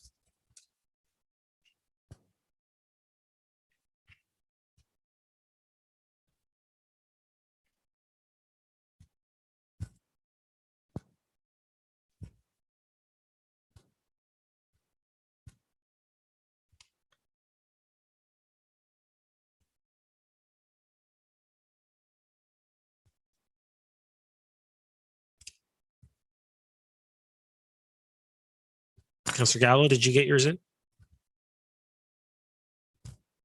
Yeah. Or just Councillor Gardner? No. On the amendment? No on the amendment? Yes. Thank you. That carries. So back to the main motion as amended. Councillor Gilliland, you were up next, second time. Thank you. I just really just want to get some clarification because I know this has been going back from previous meetings to now, and I haven't had the luxury of being on council that long. Just for some clarification. So as the plan was back then, and, you know, as it was presented and what they're allowed to build on with the 2-story, is that something that the developer could go ahead and continue to build without having to come to council at all today? I'm just a little confused. If I can get some clarity on that, that would be great. Through you, Mr. Mayor, they could build that one or something similar within without asking for a zoning bylaw amendment. They could come in and build that. Yep. Councillor? Thank you. Okay, so that, I mean, that does clarify things because that's kind of what I had thought was the situation. And I understand that maybe the change and how it looks and the height and the retail, there's all sorts of different moving parts and considerations. But reality is that there's already an approved plan that the developer can tomorrow just decide that they're going to go build without having to stand here today. And so I think what we're all trying to achieve is to make sure that with this new plan that, you know, there are respects and consideration with the environmental, which it's all important to us. And thankfully we've been able to, you know, get some detailed answers on the cut and fill and revitalize, you know, what is it that the Lakes and Conservation Authority has approved? How much of that cut and fill is going to be there? What kind of net ecological advantages are they going to give? And getting that information, for me, when I saw it was less and less and less, it was like, at least there's some positive attributes. As much as maybe we don't necessarily agree now that, hey, you know, this being the best spot, but we do have to give accolades to the sense that there are some contributions there ecologically that we didn't have back in 2012. Like all the invasive species in the back with the buckthorn and the phragmites. That is a huge threat to our ecological system and our wetlands, and our wetlands should be protected. And the fact that we will continue to have that same protected area in the back and planted with plants that actually make sense, I think is an actual huge gain for us. And now that we have the new green development standards, which is going to be expected in Q2, I believe, the final draft, I think it's great that we've been able to ask these developers and say, hey, we want you to meet more of these green development standards. We're going to elevate this higher because we have a higher expectation of permeable surfaces, where the water drainage is, rooftop gardens, the kind of heat and efficiency. Back then, that was not really something that, you know, developers were lining up to do. And, you know, I do have to at least draw some attention to some of the good things about it.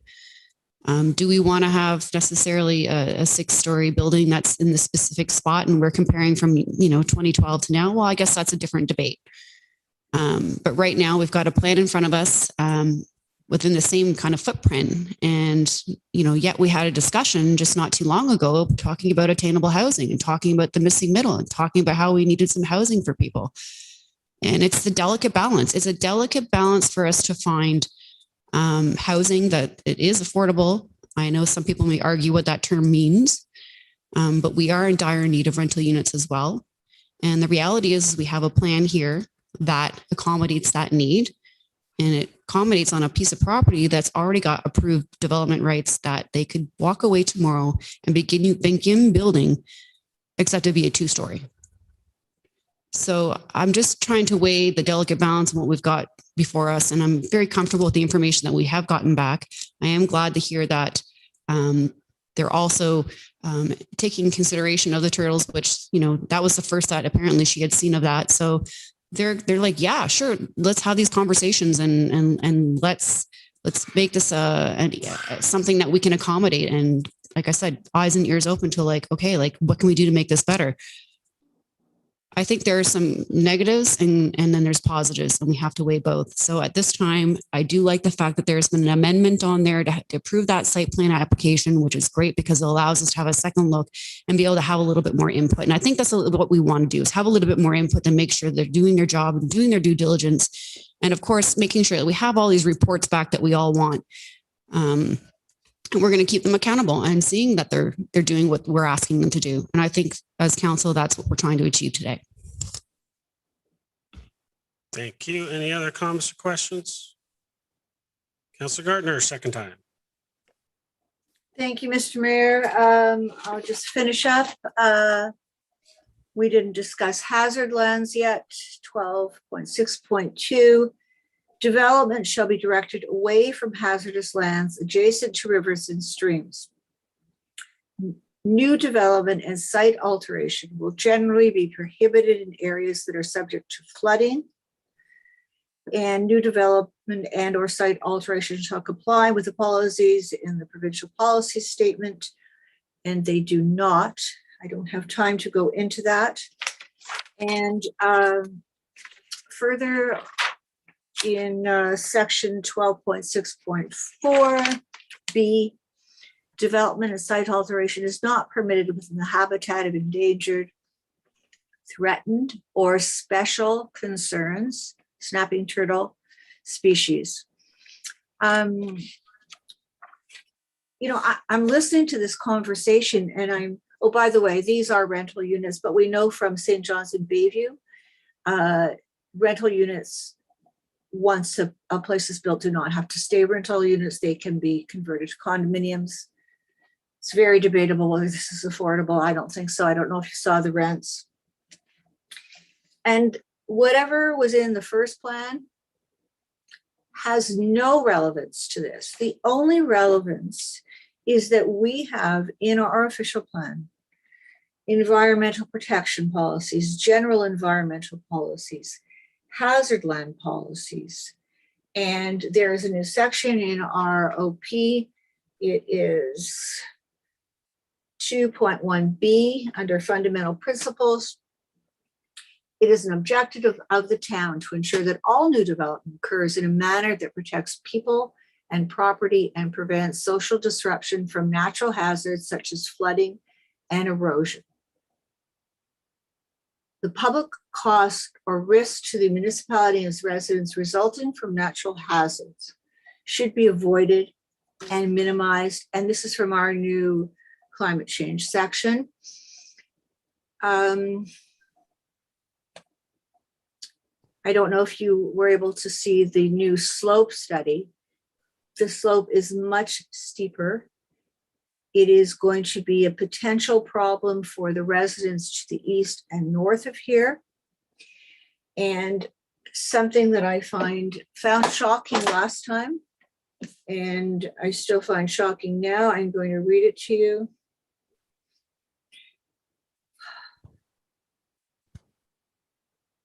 This is one of the conditions under the Lake Simcoe Conservation Authority's conditions. Oh, and by the way, I don't know what people are reading or understanding, but this is, if you include the buffer areas for this development, it's 100% in the floodplain. And if you look at the map, it occupies a great percentage of the EP area. And that's what we're here to do, to protect EP, to protect hazard lands, to protect residents. That's what our official plan is all about. And it is absolutely relevant to denying this application. Actually, I don't know how we could approve this application if we're going to follow our official plan. Okay, Lake Simcoe, conditions of site plan approval. States, the owner must agree to indemnify and save harmless the town and Lake Simcoe CA from all costs, losses, damages, judgments, claims, demands, suits, actions, or complaints resulting from an increased flooding or erosion to property and people as a result of the approved storm water management scheme. This is our land. These are our current residents and our future residents. How can we approve a development and say, well, it's too bad, we're not going to take any responsibility for it if there are problems? To me, this whole exercise is ludicrous. This should be denied completely and absolutely. We have grounds to stand on. And we are, Mr. Mayor, always talking about upholding our official plan. Well, we approve this, we don't uphold our official plan. Thank you. Good timing, Counselor. I was about to say 5 minutes. Any other comments or questions? Counselor Gallo, second time. Thank you, Mr. Mayor. Just a quick question to Ms. House. In terms of, the applicant going in and building, what was approved before, did they ever apply for a site plan? Did they go through the site plan approval process? Ms. House? Through you, Mr. Mayor, I don't believe they went through with the actual site plan and full approval. What they had was the approval in principle that we're seeking today as well. They did not move through with their cut and fill and their plans for that. It was approved similar to this through the LSRCA. Counselor? So, Mr. Mayor, could they, so they could not just go in, ask for a building permit and build the 1-story, not 2-story, 1-story building. They still have to go through a site plan, which is a lengthy process because there were many conditions even back then that were not achieved. Isn't that true? And would that even come to council? Ms. House? Their site plan application, yes, would include all of the conditions that we've set out now through LSRCA. They would still have to go through the same process. If it were to go back through our normal process, it would not come back to council unless suggested as you are in this case, where it will come back for council approval. Counselor? So I think some of the issues back then, and I don't even think we got into so much of the environmental stuff back then. It was more sticking points on use and restricting some of the use, restricting some of the retail back then, as well as 2-story, and the 2nd story would have been office space is what I think we wanted from them. So even if that moved forward, no, they cannot just go ahead and build. There's a lengthy process that they would still have to go through that they never did, and that doesn't mean they could even achieve it today, even if they did want to build that. I'm going to leave this with 2 points. Mr. Mayor, you have a notice of motion coming up later to remove the OLT, and I will be supporting it. I just have some questions about it. I would go so far as some days like today that maybe we should be moving motions to remove Lake Simcoe Regional Conservation Authority, because sometimes they don't do us justice in their opinions, and there are many issues at that level as well. The inconsistency from staff reports from 2012, 13, and 2022 are staggering. And sometimes maybe we even have to look internally to understand why we have developers that get away with this kind of stuff.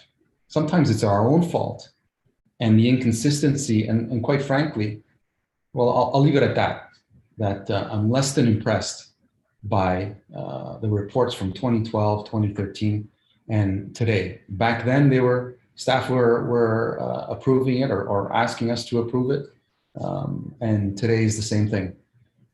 With so many issues, and with the delegated authority that, had we approved it the way it was before, off they go. And it's just not right. And there's so many reasons for it not to be right. And I'm thoroughly disappointed with Lake Simcoe Regional Conservation Authority. And it's still very unclear whether they've actually approved this or not. Because they say they approved it, yet there's so many conditions that they're still looking for. It's very confusing and very difficult for me to make an informed decision based on the information that's in front of me. Thank you, Counselor. Counselor Thompson, second time. Thank you. I also was going to draw a correlation between the notice of motion that's on this evening and just this application in general, because it is interesting, because you look at the change in the provincial policies these days as we go through our own OP review. And one of the big changes is the introduction of the major station transit areas. I think that's how it is. And you look at the definitions, and most municipalities and regions are still trying to figure out what the delineation is, but it's essentially a 10-minute walk. Anywhere from 500 to 800 meters would be considered that major transit station area where the province is asking for significant intensification. Well, this property happens to be 750 meters from the GO station.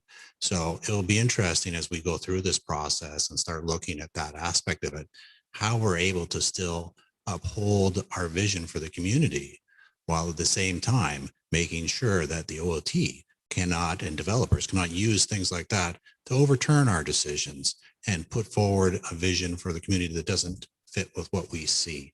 And so it will be interesting as we talk about it later for Mayor Marakis' motion, because that's what we're concerned about. Provincial policies don't always align with what we're trying to do within our communities. And we've always said that the best people to decide what we want to build is the residents and those of us around the table that were elected by their residents. Thank you. Any other comments or questions? Seeing none, I'll call the vote as amended.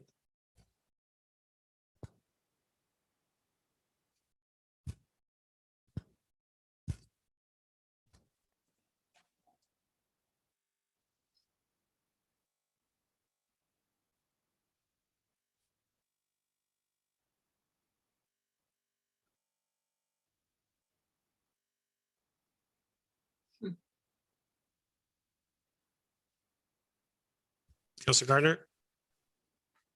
Councillor Gardner says no. Thank you.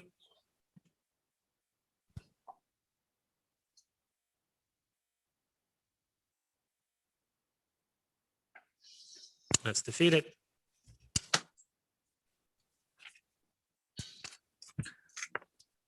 So council, I need direction, so I need a motion on the floor.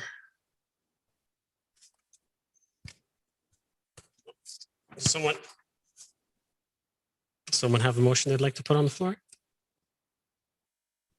I'll look to those that voted no.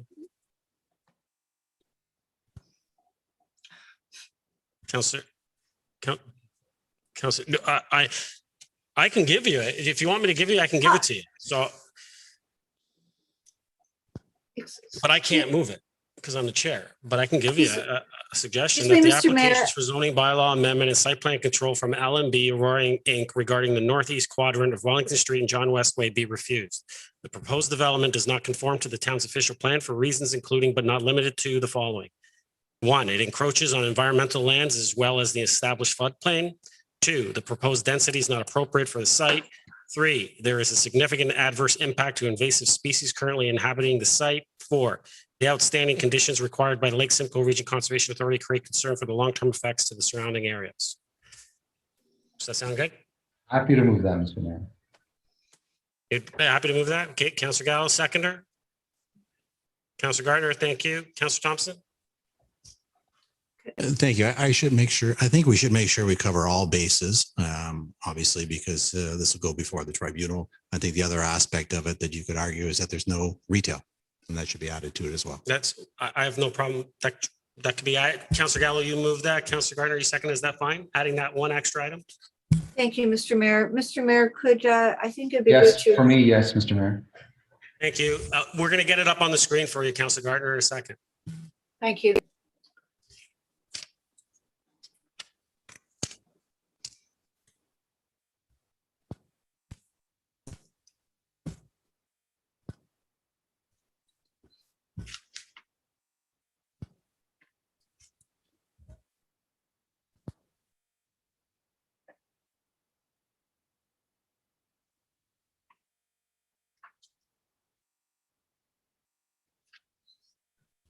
So there, if everyone just gives it a sec, our clerk is just adding the last bullet point.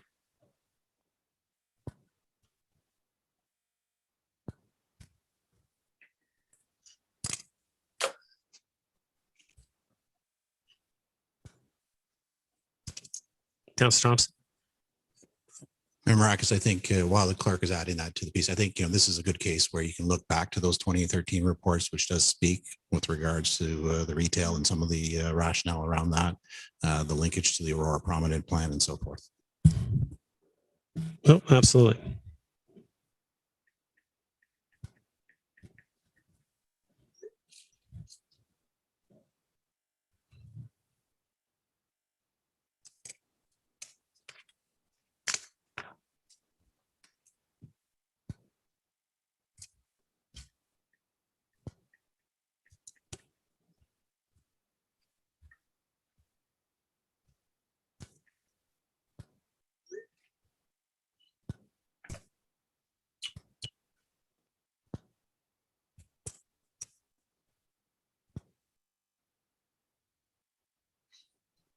Mr. Clerk, do we have it?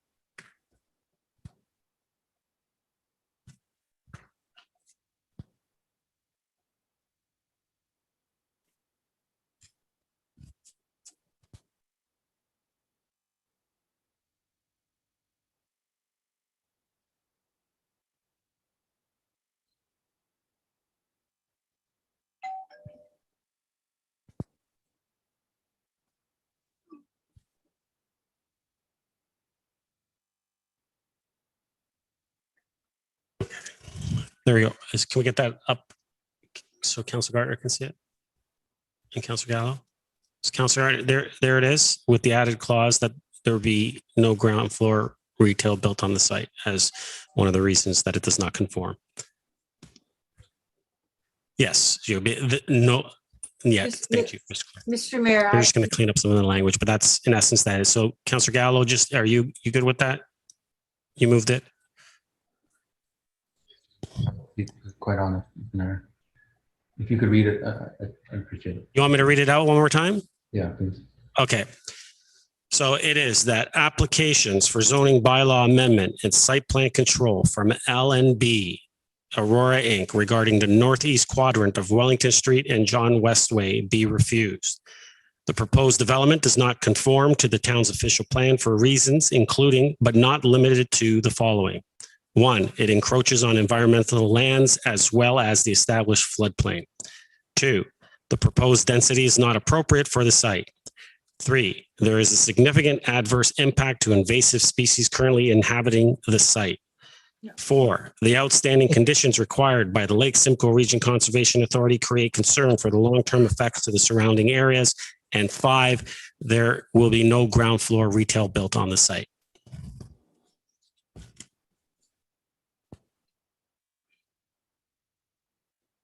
Mr. Mayor, I believe there's a correction that needs to be made.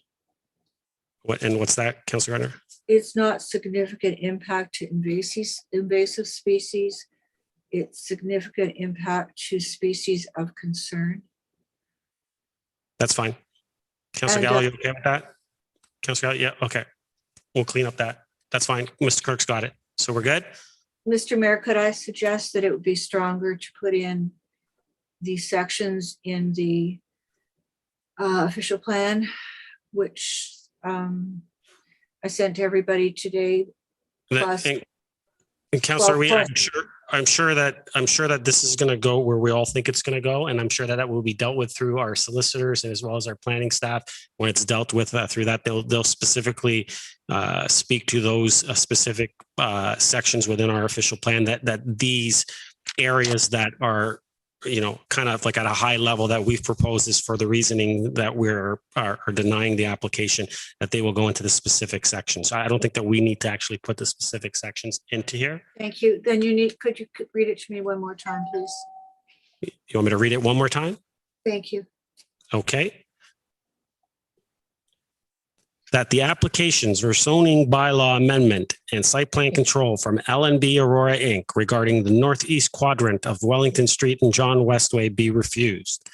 The proposed development does not conform to the town's official plan for reasons, including but not limited to the following.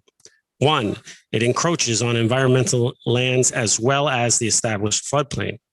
2, the proposed density is not appropriate for the site. 3, there is a significant adverse impact to species of concern currently inhabiting the site. 4, the outstanding conditions required by the Lake Simcoe Region Conservation Authority create concern for the long-term effects to the surrounding areas. And 5, there will be no ground floor retail built on the site.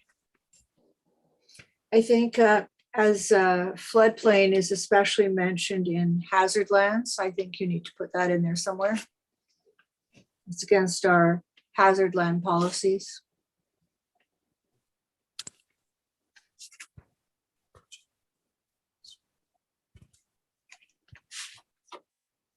Yeah, that's fine. Thank you. Is The that all? wording can be, yes, the wording can be taken from the OP itself. Yeah, I suppose that's good enough, Mr. Mayor. Okay, thank you. Any comments or questions? Don't want us to rehash, so hopefully we don't go back into the whole debate. I'll call the vote.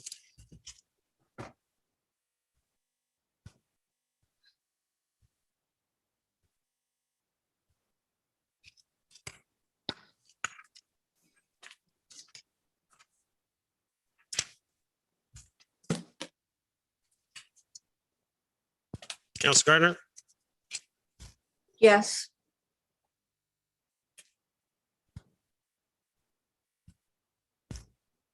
vote carries unanimously. Council health break.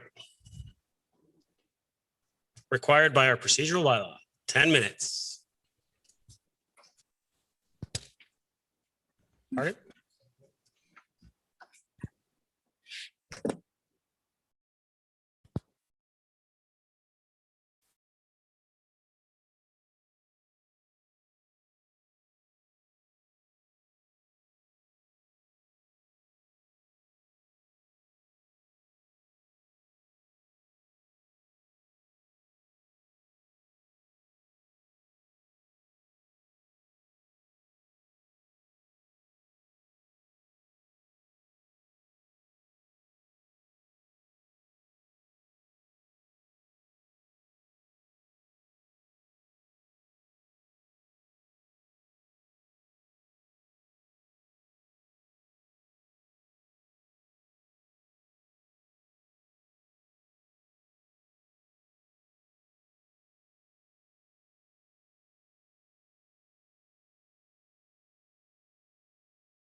Council, we're back.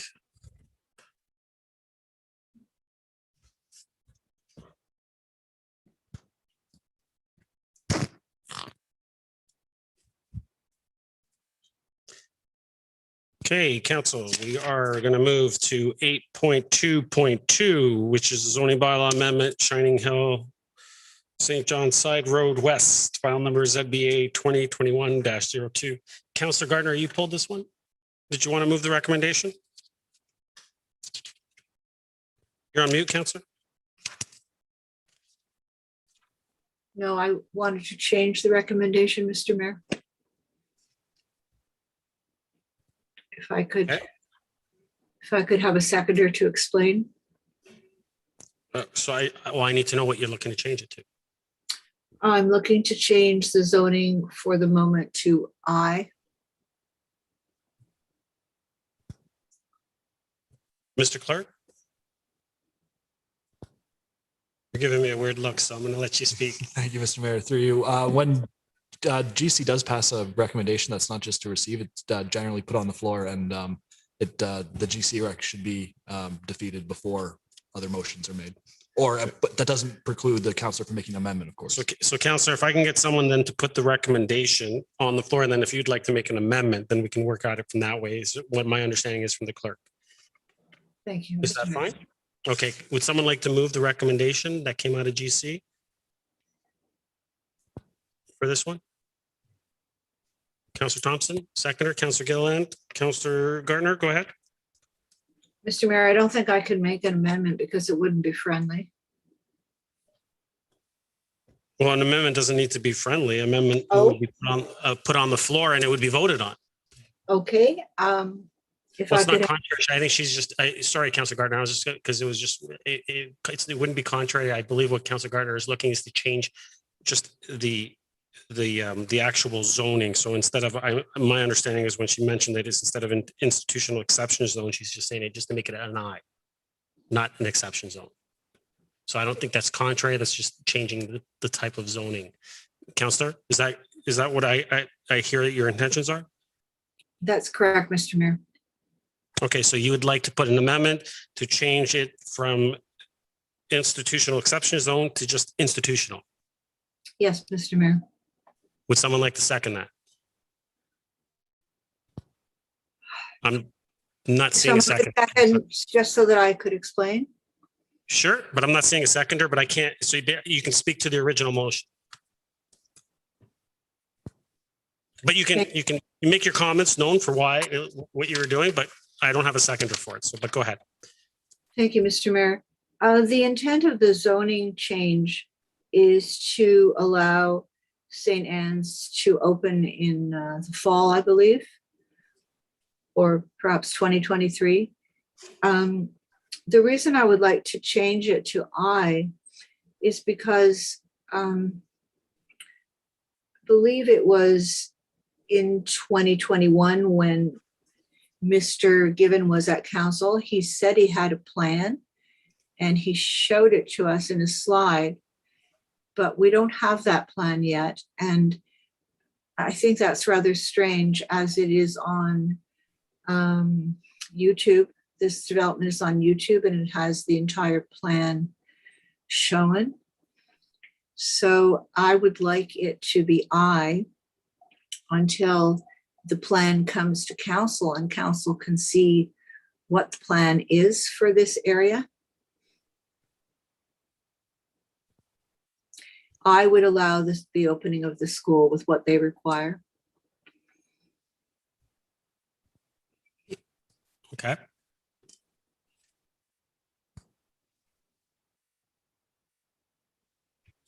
So I'll be voting against the IXX because I don't want to improve the fields and the rec center and the dorms and the playing fields until council sees the plan.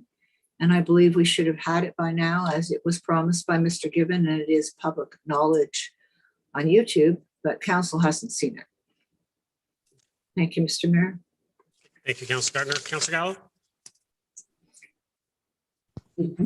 I'd just like to have staff weigh in on what Councillor Gardner is suggesting. Does it change anything in terms of what they want to accomplish if we do what she's suggesting? Ms. House? Through you, Mr. Mayor, the intent of the change in zoning is to permit the uses, and the site plan applications have not been yet submitted for any future buildings. Right now, it is just to allow those uses, and then they'll bring forward the plan as it goes forward. The exception piece, I'd have to clarify, but the request is that all the uses are permitted under the zoning bylaw. So at a time when they are ready to submit those plans, that they're able to bring those forward. Counselor? Can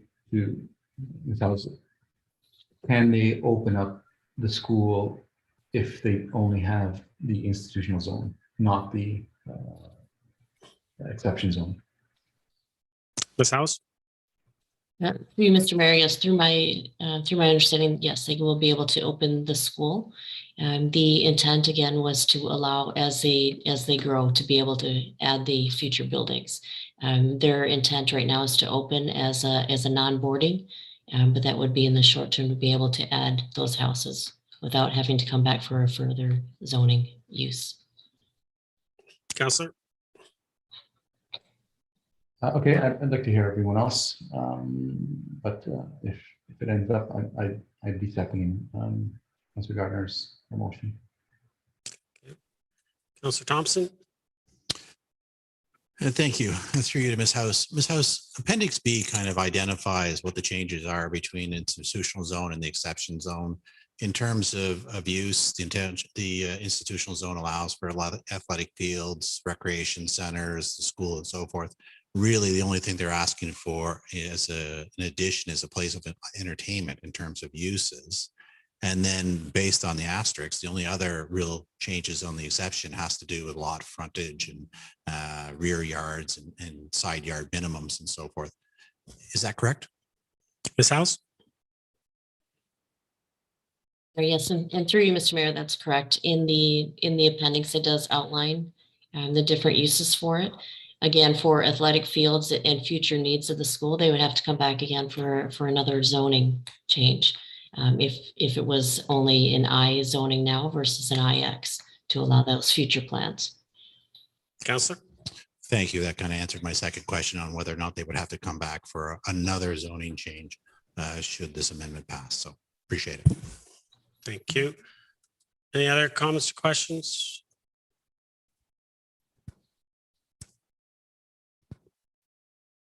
Seeing, Councillor Gallo, second time. If Councillor Gardner wants to put that motion on the floor, I'm happy to second it and see how far it goes. So you want to put amendment that zoning be changed to I instead of I exception zone. Is that correct? Is that what we're doing? Councillor Gallo? But if Councillor Gardner wants to do that, I'll second it.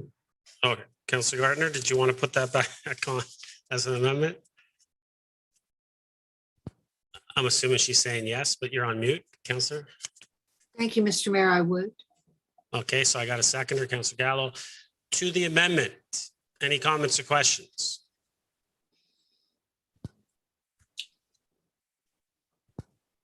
Councillor Gilliland. Through you, Mr. Mayor, if you could have Ms. Howes just explain exactly the difference between one and the other again, just for clarity. Sure. Ms. Howes, can you just explain the difference, which is I believe it's in our report, but could you just explain the difference between I and I exception zone? Yeah, through you, Mr. Mayor, I can go ahead and see if I can share that difference. I think this is it here. Is that the right one? Yes. So this is from the report. It shows the difference of the institutional I versus the X. And although there are a number of uses allowed under the institutional I zone, some of the areas that they're looking for are under the X zone, including private school. And it is also down here in private school, but it just adds that extra layer. Mostly what they're looking for in the future are their athletic fields and their place of worship. So they have a prayer area, recreation areas, and any kind of place of entertainment, which could be anything from a theater area to an engagement area for students. Counselor?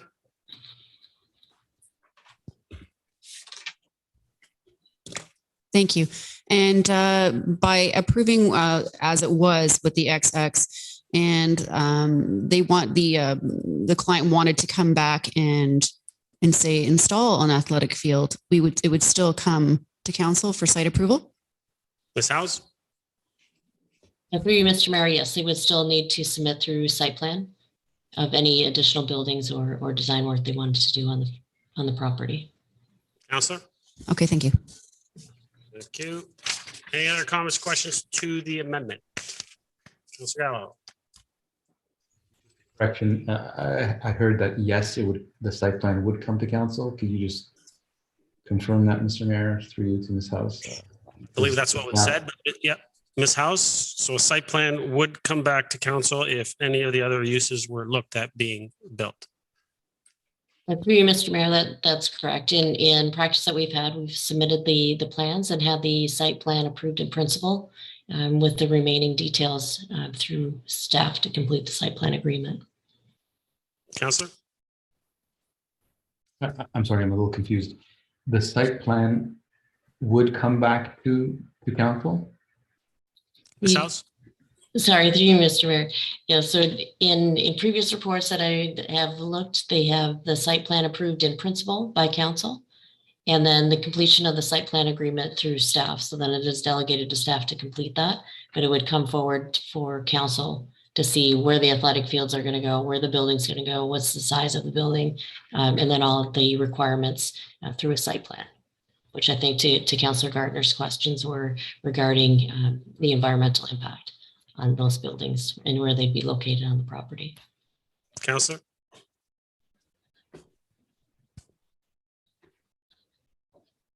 I'm just a little confused. Previous application, the site plan wasn't coming to us. Staff had delegated authority. We didn't see a site plan, and it was one of the resolutions that staff would complete the site plan. Anyways, I'm just confused. What would be coming to council and what does staff have delegated authority for? Ms. House? Through you, Mr. Mayor, I don't know if Ms. Desario can answer specifically on the delegated authority piece. But what I've seen in the previous reports is that the plan comes to council for approval in principle. And the requirements of working through that site plan agreement and confirming all the variables in it are done at the staff level. So council would see what is being proposed, approved in principle, and the remainder is done through staff. Counselor?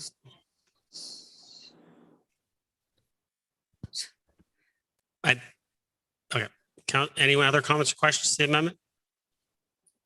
Councillor Gardner to the amendment. So for clarification, Mr. Mayor, the council will see the site plan. Ms. But House? staff have delegated authority to approve it without council's approval. Ms. House? So through you, Mr. Mayor, the site plan is approved in principle by council. And all of the details in working through the site plan agreement are done at the staff level.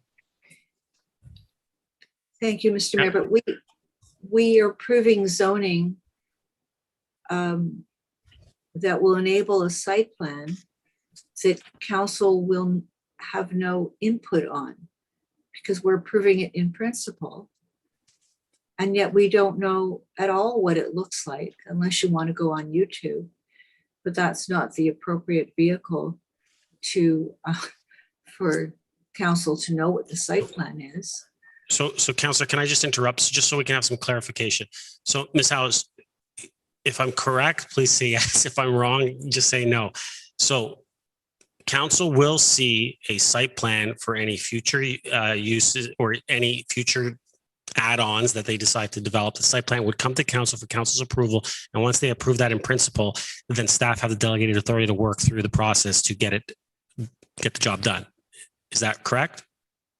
That is correct. What's being approved tonight is the zoning for the permissions for the use. And as they come forward with future plans, yes, you are correct. Thank you. So I hope that clarified it, Councilor Gardner. So 100% the site plan will be brought to council for Yes. for final approval. Yes, for approval in principle.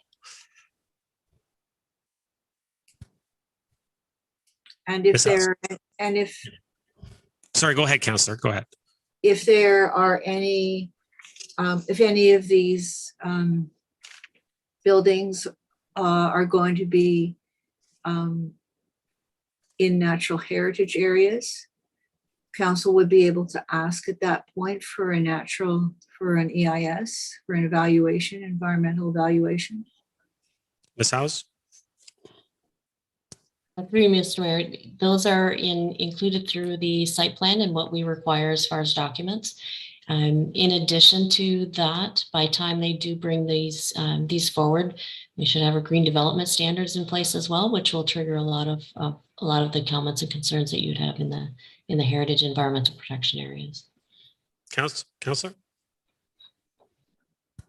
I thought the green development standards had to do with the buildings, any building that was going to be done through planning, but I don't think it triggers, I'm quite sure it doesn't trigger any requirement for any environmental evaluation.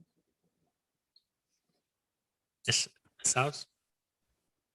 I'm sorry, Ms. House, I know this Sorry, is. sorry, trying to get the microphone off. Through you, Mr. Mayor. Not specifically in the environmental assessment area, but in the as far as stormwater management, energy conservation, anything related to on that piece. But just to back up and give you the answer that yes, you'll be able to see the environmental impact of those buildings that would come through the site plan requirements. So when staff see the site plan, they will also have any environmental assessments that are required. And we'll be able to see that at council. The results. Ms. House? Through you, Mr. Mayor, that's the recommendation by council. Yes, what would be brought forward is the site plan and approved in principle. And typically through that, you'll have your LSRCA, they'll have their list of conditions as we move forward through the site plan. And typically those are part of those conditions. Councilor Gardner? Thank you, Ms. House, but we've seen just in the recent past that those site plan approvals sometimes don't have all of the responses from the commenting agencies, in this case, the Lake Simcoe Conservation Authority. So do I need to add something to the motion that we have assurance that when we get the site plan, it'll be a complete application and we'll see any environmental impact studies? House? Through you, Mr. Mayor, yes, so we're open to council's amendments and what you would like to see in particular for this property. Councilor?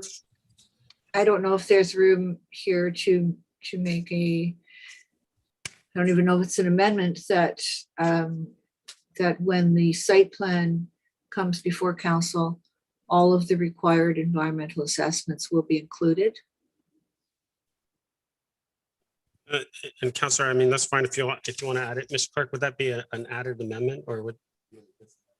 Okay, Councilor, I'm getting from our clerk that we should deal with this one. And then if you want to put forward that one, we can deal with it. But I would just say that with that one specifically, yeah, are there times where maybe we don't get all full information when a site plan comes? Absolutely, but then I think that it's council's prerogative to deny that site plan application if we feel that we don't have the full information in front of us at that time. I think we all expect that information to be here. So I think even if we put it in and it happens to come without it, we would still deny it. So I mean, regardless. And that's fine. I'll let you put forward whatever amendment you like, but we will have to deal with it separately. Right. So you can deal with this one, and then if you could put that amendment. Thank you. I think the best way to ensure that is to give them the opportunity to open the school with the change to institutional. And then when the site plan comes forward, as it will be coming to council anyway, at that point, we can change it to an IXX if we're satisfied with the site plan. Okay. So I'm seeing no other comments, questions on the amendment. I'll call the vote.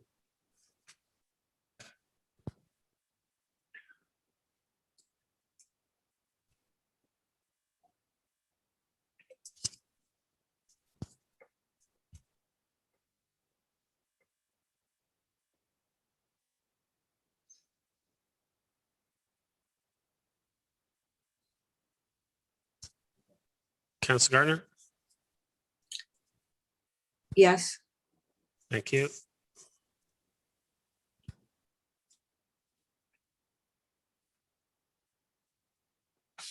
That carries. Back to the main motion as amended.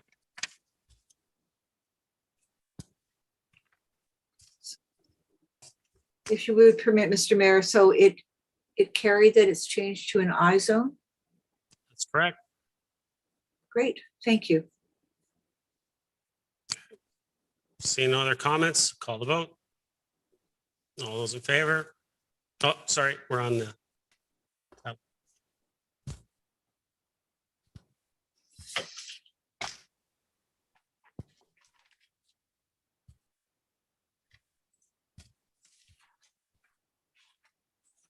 Oh, I'm sorry, I didn't. Already, sorry.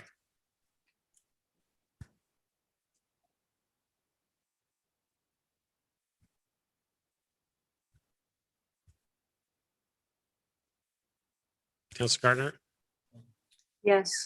and Councilor Gillen. Okay. Councilor Gardner? Thank you, Mr. Mayor. Then I don't, well, okay, I'll make the amendment as well. That when, Councilor, we're voting on the motion. on the main motion? Yeah, Yes. thank you.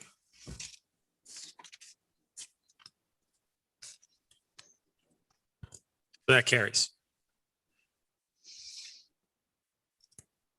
Next, we have 8.2.6, new business motion for comments of delegation regarding municipal tree removal requests. Councilor Gilliland, you pulled this one? Should move as is. Just on? Thank Yep. you. Well, I can't move it because I'm not in support of it, to be Okay, quite so honest. I'll go to Councilor Thompson because it was hidden, put it forward. Councilor Thompson, did you want to move it as is? Thank you, Councilor Thompson, second. Councilor Humphreys, Councilor Gilliland, go ahead. Thank you. It was just really quick. I know that I forwarded an email to all mayor and councilor about some correspondence that I had with Mr. Downey and Mrs. T. Camp about the history of this property. And just with that history that he had given us that day, I just feel that I'm not so sure there's much more to a report that we would get as far as the information received. So before I vote against this, I do want to go through Mr. Mayor to Mr. Downey. Is there anything above the information that you provided in that email that would change or you would add to that be pertinent information for us making a decision?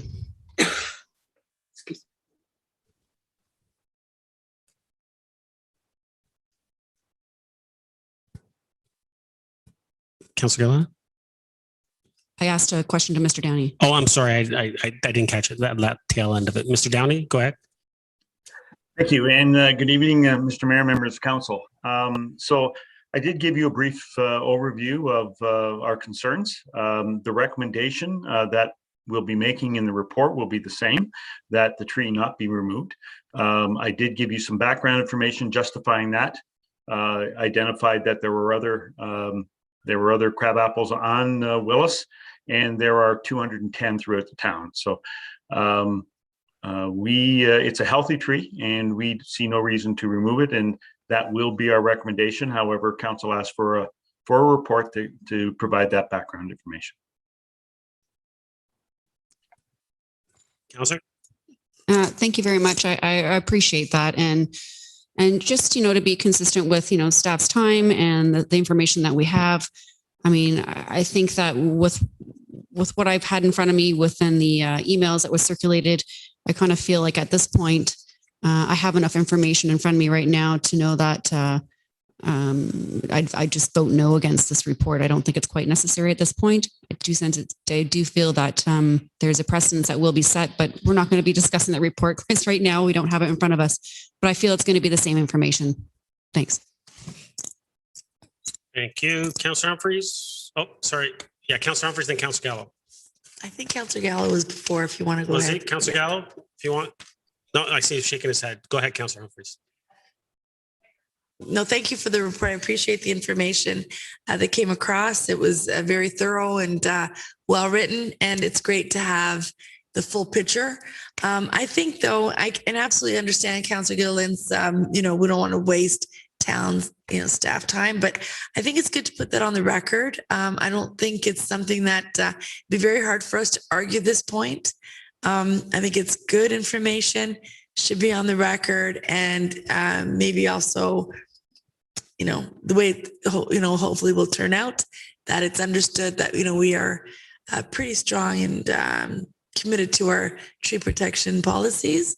And, we don't do one-offs just because. But I just wanted to throw that out there. And again, thank you very much for the information. It's great. I do appreciate it coming before us, again, from a records perspective. Just to close on that. Thanks.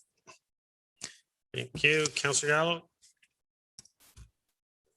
Thank you. Yeah, and I think I supported it last week. I can't remember when Mr. Downey spoke, but well, obviously before I voted, but in thinking of it and understanding that his opinion is going to be exactly the same as he mentioned, I don't necessarily need it in writing. I've heard him say it. He said that he's not going to recommend doing it unless someone feels otherwise, that they're going to move in a different direction.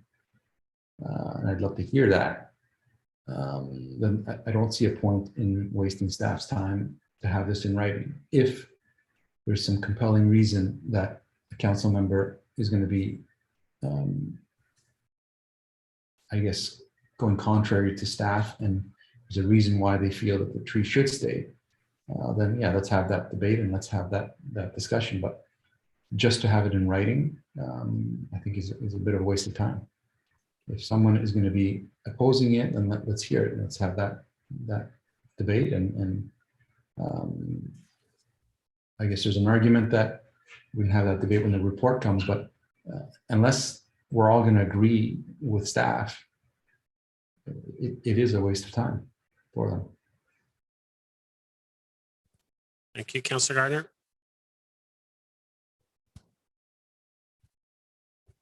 You're on mute, Councillor. Thank you. I agree with Councillor Humphreys. I think having a report, having it on the agenda will inform residents, and they'll be hopefully completely aware of what our policy is. And hopefully that will, I think this resident had a lot of hope that we could do this. And I think that residents will then be informed of what it is we can and can't do at council. Thank you. Any other comments or questions? Councillor Thompson, first time. I don't disagree with the premise that, we've already gotten all the information from Mr. Downey. However, the resident believes it's a report coming forward. It gives the resident a chance to read that report and or respond. I don't doubt that, council may not change their opinion at this point in time, given Mr. Downey's strong feelings on it and the facts associated with it. But at the same time, we made a commitment to the resident to do a report. I'd like to give the resident an opportunity to at least comment on that report or provide additional information rather than making the decision right now. I'm not looking for war and peace from Mr. Downey. I think, the report could simply be a quick 1 or 2 pager, and I think that satisfies it. I'm comfortable moving forward. Thank you. Councillor Gilliland, second time. Councillor Gallo, do you have your hand back up for a second time, or is it just up from the first? Second time? Yes. Okay. Thank you. Councillor Gilliland. Thank you. And I respect what everybody's saying, or some of my colleagues are saying about having it in writing or understanding the bylaw. And I certainly don't want to make this complicated. It was recited in public, probably the exact same words Mr. Downey's said in public forum on the record, and it'll be the exact same report, which is why I asked, is there going to be anything different? And if there was something compellingly different, then yeah, I can see us maybe having a fulsome discussion about it. As far as our bylaws and what's intact right now, again, that's all public and it's there as well. That can be copy pasted, sent to the resident, unless council members feel strongly that there could be alternative solutions to this. I understand. I just feel like this is just enough information from what I have and what I've received from the email before and what was presented by Mr. Downey. I wish I had this much support with wanting to come back for a report with my chicken coops. I mean, I think that was a lot more intensive research to be done with that. And it was just a report back. So it's just interesting that we have two different perceptions here on the kind of research that we want our staff to do on certain things and not others. Councilor Gallo? Absolutely. You are 100% correct, Councilor Gilliland. And because I heard members of council saying they don't want to waste staff time. I think that was one of the responses specifically to that motion. But if we're going to do this, and it sounds like we might, let's be consistent, and that's fair. Any member of the public that comes and delegates and asks for something, and then we then complied to, ask staff, get a report, even though staff have communicated their thoughts. It's opening up the door to be inundated with all of those requests. And it just doesn't seem like the right process to me. So I won't be supporting it. But if it does pass, let's be very clear that we're going to have to be consistent with anyone else that comes to council and requests similar things. Thank you. Any other comments or questions? Councilor Gardner, is your hand up for a second time, or is it just still up from the first one? It's just still up from the first time. Thank you. Thank you. Call the vote.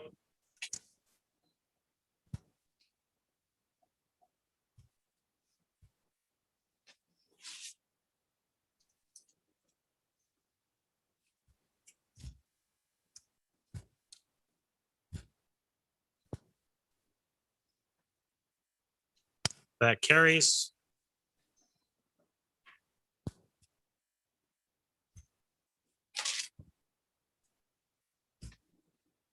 So council, we will move to motions. We have one. I will pass the chair to our deputy mayor.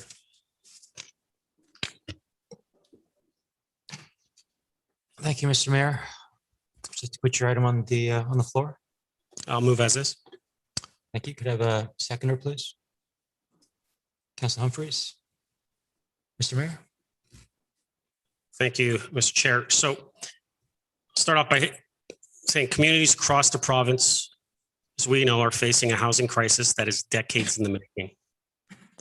Urgent action is needed to increase access to a diversity of housing options, paramount of which is the need to remove barriers to getting shovels in the ground. The motion before you tonight, Council, speaks to the need to eliminate one of the key process-related barriers to increase the development of new housing, the land use planning appeals process through the Ontario Land Tribunal. As we all are aware, municipal councils are required to create an official plan that meets provincial planning goals, including growth and intensification targets. We are required to demonstrate that our plan, our vision for our community, conforms with the province's overarching planning goals. We are required to get approval for that plan, and we are legislatively required to adhere to that plan. To get to that approval stage, a municipality has to go through exhaustive, administrative, and consultative processes designed to ensure that everyone has their say in the final plan. And as we're fully aware through our update currently happening, this process can take literally years. At the end of all of that, at the end of all that consultation with key stakeholders, and after we as a council and as a community have spent hundreds of thousands of taxpayer dollars, we arrive at a plan that serves the dual purpose of meeting the province's planning goals and policy statements and our community's long-term planning interests. So what then is the role of the Ontario Land Tribunal in this whole process? Is it to support municipalities in upholding their approved plans and to support growth and development that is appropriate to the community within which it is planned? No, it is not. The role of the OLT is to decide whose vision of a community takes precedence by presiding over a process where often the vision of a single applicant with a goal of maximizing profit for a single location has the same weight as that of a municipality's provincially approved overarching community plan. Does our OP meet growth targets? Yes, it does. Does our OP meet intensification targets? Yes, it does. Does our OP have zoning that fosters diverse housing options? Yes, it does. Have we ever denied an application that complies with that plan? No, we have not. In the past 10 years, Aurora has been appealed 30 times because we didn't approve an applicant's demand to allow what isn't allowed. Appeal after appeal, quoting intensification as the planning policy rationale for demanding more than what is allowed. Yet, the December 2021 Ontario Auditor General's report states that Regional Municipality of York met the intensification targets every year from 2015 to 2019. So we are meeting our intensification targets, just not where the applicant can make the most money. Our current OP requires 25% of all units to be affordable. Are they being built? No, they are not. And they won't be as long as the OLT has the power to ignore local municipal planning decisions. The existing planning appeals process mandates that municipalities follow their plan, but allows applicants to ignore it entirely. Any decision of council that fails to follow law or process can be appealed in a court of law. So I ask, why are planning decisions any different? Why are applicants allowed to appeal a council planning decision simply because they don't like it? So at the end of the day, we have to ask ourselves, do we as a council, a corporation, and a community agree that we should have the authority to uphold our community vision as expressed in our official plan, that we should have the final say in whether to grant or deny an application that seeks to change that vision? Or do we agree that an unelected, unaccountable, unappealable third party should decide? It truly is that simple. Profit-driven planning doesn't build our community. It builds someone else's bottom line.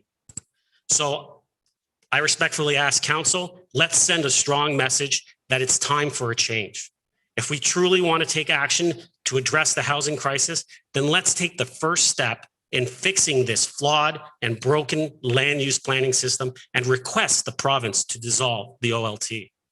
Let's give municipalities the authority to uphold their official plans, and let's get back to building our future together today. Thank you, Mr. Chair. Thank you, Mr. Mayor. Any comments or questions on the motion? Councillor Gilliland?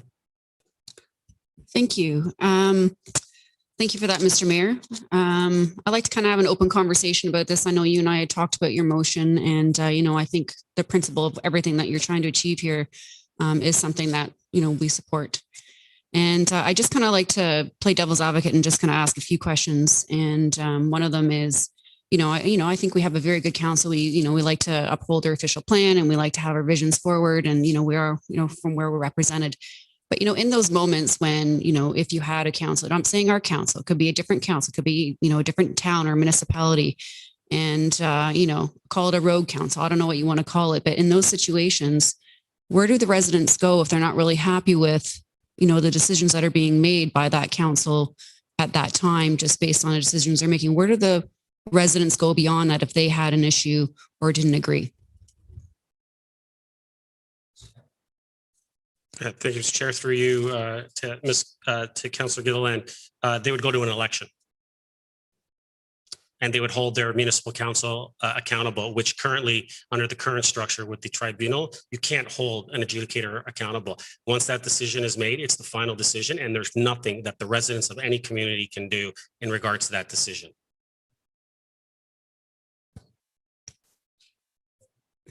Thank you. Thank you. And, I think also as well, when we did talk about public planning meetings, and that is something that is an avenue for the public to, voice their opinions and such. Going forward with a motion like this in principle and what we're trying to achieve here, if there was something that, a tool in the toolbox at all as well, the Planning Act could include something that would assist in any way that there might be any shortfalls. Is that correct? If you were to dissolve the OLT, I would presume it would be safe to say that the province would enact certain legislation and certain wording within the Planning Act that would speak to exactly how things would move forward. I mean, ultimately, it's as simple as I've mentioned many times, is that we would have a public planning meeting. In essence, that becomes your hearing. That's your hearing. The public gets to come out, speak to council, their elected officials who they've entrusted to make decisions on their behalf, and they would say why this application is not good or whether it is good. And then council would make that decision at that time. But let's not forget the fact that if you dissolve the OLT, as was mentioned by Mr. Winfield, the trump card for developers that are able to come in with the highest and best use instead of coming in with something that conforms or complies with our official plan. If they came in with what conforms and complies with our official plan, they could go straight to site plan, which would save anywhere from 1.5 years to 2 years. And we all know how the process works. So for everyone that talks about cutting red tape, the best way to cut that red tape is for people to follow our OP. Thank you. And you said something very interesting in your opening about the projects and how they're approved but not going forward. We had a conversation. I was kind of shocked on the number of projects that were approved but not going forward. And I was hoping maybe you could speak to that. Well, thank you through you, Mr. Chair. Councillor Gilliland. So currently, as is my understanding through talking with our chief planner at York Region, currently right now in York Region, there are 50,000 units, housing units that are approved, but are yet to be built. And that to me is a shocking number. Like I think the whole point and I understand the OLT and how they're moving through development and we want to, increase density and, we have a housing crisis and a shortage. I understand all that. But at the same time, the fact that we're in the situation and there's a number of 50,000 projects in York Region that are sitting there approved, it's concerning to me. Absolutely. So, in principle, with what we got forward, I think it makes total sense that we need to relook at what we're doing here. So if we are going to build some things that are going to be conforming to our official plan, if we have the right tools in the toolbox, and I think your delegate did say, like, if, by dissolving this, and if there was some other tool that would make sense, that would have any assistance, then, open to it. But this doesn't seem to be working. So I support the motion.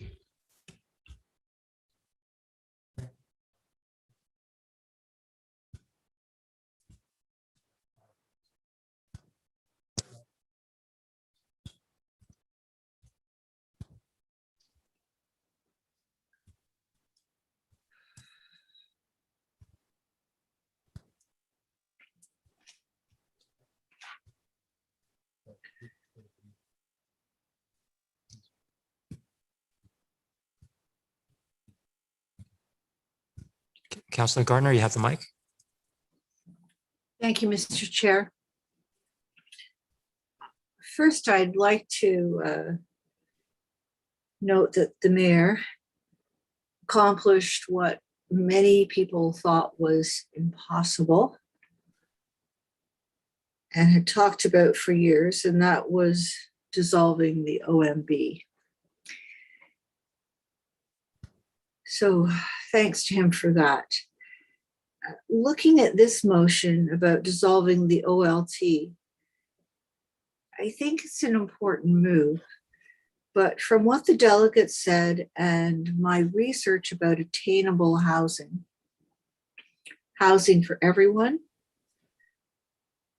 the way to ensure that, and the delegate did say this, was to use our municipal powers to put strong policies in our OP to ensure multi-unit, to provide multi-units, and then to take that and operationalize that in our zoning bylaws. And I did speak to the mayor about this earlier today. And this motion is about dissolving the OLT, and he wasn't receptive to my idea about adding an amendment.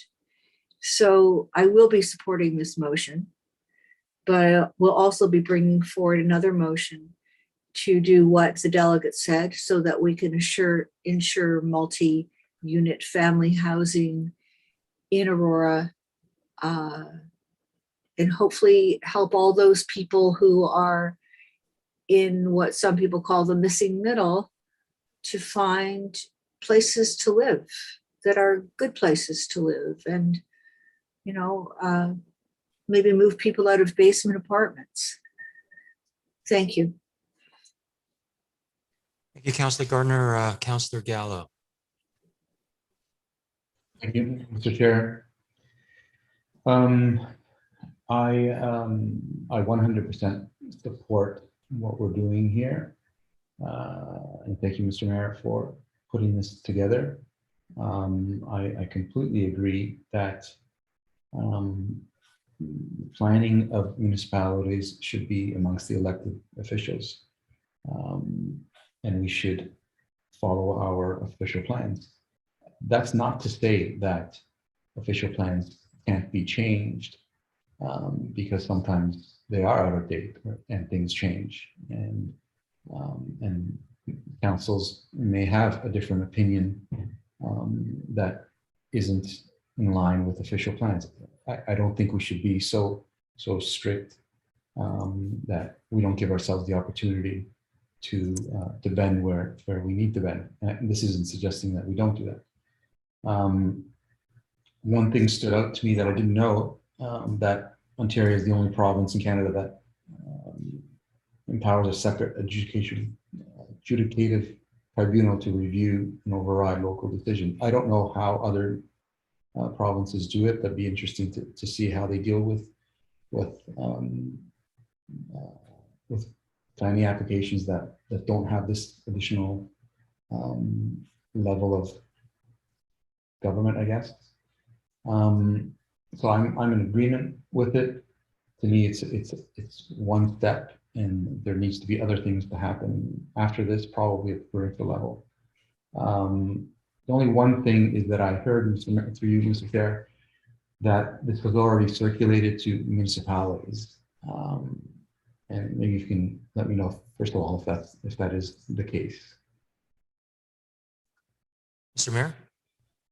Thank you, Mr. Chair. Through you, Mr. Chair, to Councillor Gallo. Yeah, Councillor Gallo, as I did previously with last term, I took my draft motion that I wrote, and I circulated to every elected official in the province and said that if they would take that draft motion and respectfully table it to their respective councils, because collectively we need to speak up and pass this and send a message to the province. As I mentioned, it was a draft motion written by myself, and I sent that out. Councillor Gallo. And I guess to me, I don't have a problem with that, because it is the third clause. Be it further resolved that a copy of this motion be sent to the Association of Municipalities of Ontario, AMO, and all Ontario municipalities for their consideration. My opinion probably could have waited until this council approved it and then sent it out. To me, it kind of felt like, what's the point of us putting in at least that last resolution if it was going to be done anyway? Maybe semantics, but I would have preferred that we approve this first, we approve that clause, and then it goes out to all the municipalities and looking for support. But other than that, I will be supporting it. Thank you, Councillor Gallo. Councillor Thompson. Thank you. It's no secret that, we've been talking about the shortcomings of the OMB and now the OLT for years. Mayor Maracus referenced last term and what was great about one of the things we did last term was we gathered people from various municipalities as well as subject matter experts with the OMB and had a bit of a summit, and the comments around the table were very similar. Everybody recognized the shortcomings. Even those that came from the building industry recognized the shortcomings and knew that change was necessary. And collectively, we were able to, we feel, influence some of the changes that were brought about. Unfortunately, those changes were reversed, and we're back to a position whereby the municipality doesn't have the final say. And that's what we've always been asking for. Let us have the final say in how the community gets built. Entrust us with the tools, in terms of the policies and the standards and the intensification numbers that need to be met, and we'll figure out how best to do it within our community. And that's what we here in Aurora, as well as in other municipalities, have been arguing for many, many years, that we are better equipped to make those decisions than an unelected body that may or may not even know who Aurora is. And so, certainly I'm supportive of this motion. And I think that, again, there's strength in numbers. And, the more municipalities that, get on board, the more likely we may be able to bring about some sort of change that works in our favor. And so I'm certainly supportive of this and appreciate the mayor bringing it back forward once again. Thank you. Councillor Humphreys. Thank you, Mr. Chair. And I just wanted to thank the mayor. All has been said around the council table, and very happy and quite proud that the town of Aurora is at it again and doing the right thing, for the right reasons. And, I think Councillor Thompson and Mayor Maracus were powerful at dissolving the OMB. I see the traction happening, and I know the same good work will be done. I do believe that the responsible and accountable governing body for development in the town are the representatives here and in every municipality. And to think that an outside, organization can try to make better judgment calls than the people around the table, listening to the residents, adhering to the OP, getting our staff reports to help us with those recommendations, the professionals. I think it's really important that this is happening. I don't really have much to add. Again, everything was said. I'm just very proud that it's happening. And just one quick question to you, Mr. Chair, to the mayor. Councillor Gallo mentioned, do we know what other provinces are doing that don't have like the OLT? Have you investigated that? Have you heard of it? Or is it truly their responsibility and it ends at that point? Thank you, Mr. Chair. Through you to Councillor Humphreys. So there are most of them. There's two different types of scenarios that most of them use. So one is that basically the council makes the final decision. They have the final authority. Ultimately, they all have their council have the final authority, but in some of the provinces, and I'll use Saskatchewan as an example, they have a local appeals tribunal. So basically, it's a made up of citizens, as what we would call our Aurora tribunal that we have that deals with property standards, appeals, and stuff like that. They put together one of those, and it's basically members of the community that are appointed by the council at the beginning of the term, as we do. That look at anything that is appealed from that perspective. But that is the most. There is no other third-party tribunal that deals with appeals. Excellent, thank you. That's great news, and that sounds logical if you're going to do something like that. But I know that's fantastic, and I just wondered if our Prime Minister would want to know that we're the only province that has this going on right now, and why.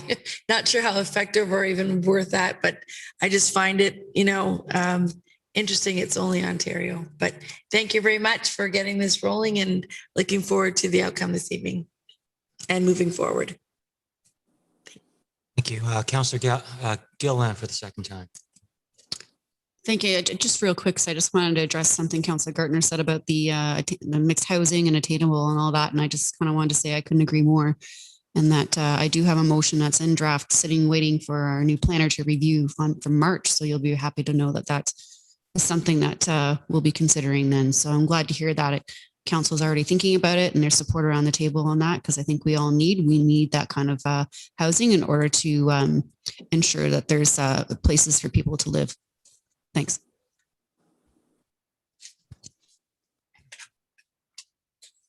For myself, I want to thank Mayor Marakis for his persistence. I know during my first couple of years, in my first term, I was on the other side where I thought in the provincial policy statement, it had to be vague because it had to be flexible and adaptable to accommodate, hundreds of municipalities within Ontario, and we don't want a checkerboard form of development. So I thought at that time that the PPS was necessary in that form, and that we needed an appeals body. But I think over the years I've learned through the education of Mayor Marakis that the appeals process is highly skewed towards the province, and it almost seems deliberate that the PPS is so vague because it allows them to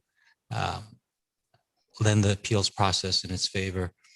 The last few years, it almost seems that the reason why the province went from OMB to Local Planning Appeal Tribunal to OLT just to confuse Mayor Marakis, but it was obviously not successful. So I will certainly be in favor of the motion. Mr. Mayor, would you like to summarize or close up? And thank you, Mr. Chair, and I appreciate all the comments around the table and support for this motion. I think it is gonna send a strong message to the province that change is desperately needed. I just wanted to add a few things as far as, it was mentioned that our OP should be flexible. Absolutely 100%. And I think ultimately that's what it comes down to is when we talk about the flexibility of our OP, it should be us as elected officials that have the authority to approve or deny that flexibility of our OP, not, as I've mentioned so many times, an unelected, unaccountable body that, as I think Councillor Thompson put it, probably have never stepped foot in our community. Ultimately, that's what we're all asking is that we're on the ground floor. We're the ones that know our communities best. Give us the policies at that high level and allow us to put the specifics in that allow for that missing middle that's there. And as I mentioned, those types of things are in our OP currently. Duplexes, triplexes, and I've talked to a few of you previously. How many duplexes and triplexes applications have come in the last 5 years in this municipality? 0. Why? Not because we haven't approved them, but because they haven't been put forward in application, because they're not as profitable as what the applications that they're looking at building. And so ultimately, we want things that conform with our OP. We have professionals, we bring in consultants. You see what we're dealing with right now in doing our OP update. We've hired consultants, professionals to come in, work with our professional staff, work with council, work with our residents, our ratepayers associations, and with the development community to develop a plan that fits our community. And ultimately, that's what we're talking about. We're talking about allow us to uphold our plan. And if it needs to be corrected or changed, or there needs to be some flexibility, it should be us as the elected officials who've been elected by our communities that make that decision. Because ultimately, a one-size-fits-all approach does not work across this province. And I think that by all of us collectively, all 444 municipalities, if we get up and stand up and let it be known to the province, we can effectively make change as we did last time. And so I'm hoping that this, as I'll reference a councillor in Cambridge who mentioned, this is going to be hopefully like a big wave that comes across the province. So I look forward to that wave, and maybe I'll take a dip in it at some point. But thank you very much for all the comments, and I appreciate it. And Mr. Chair, I'll pass it back to you for the vote.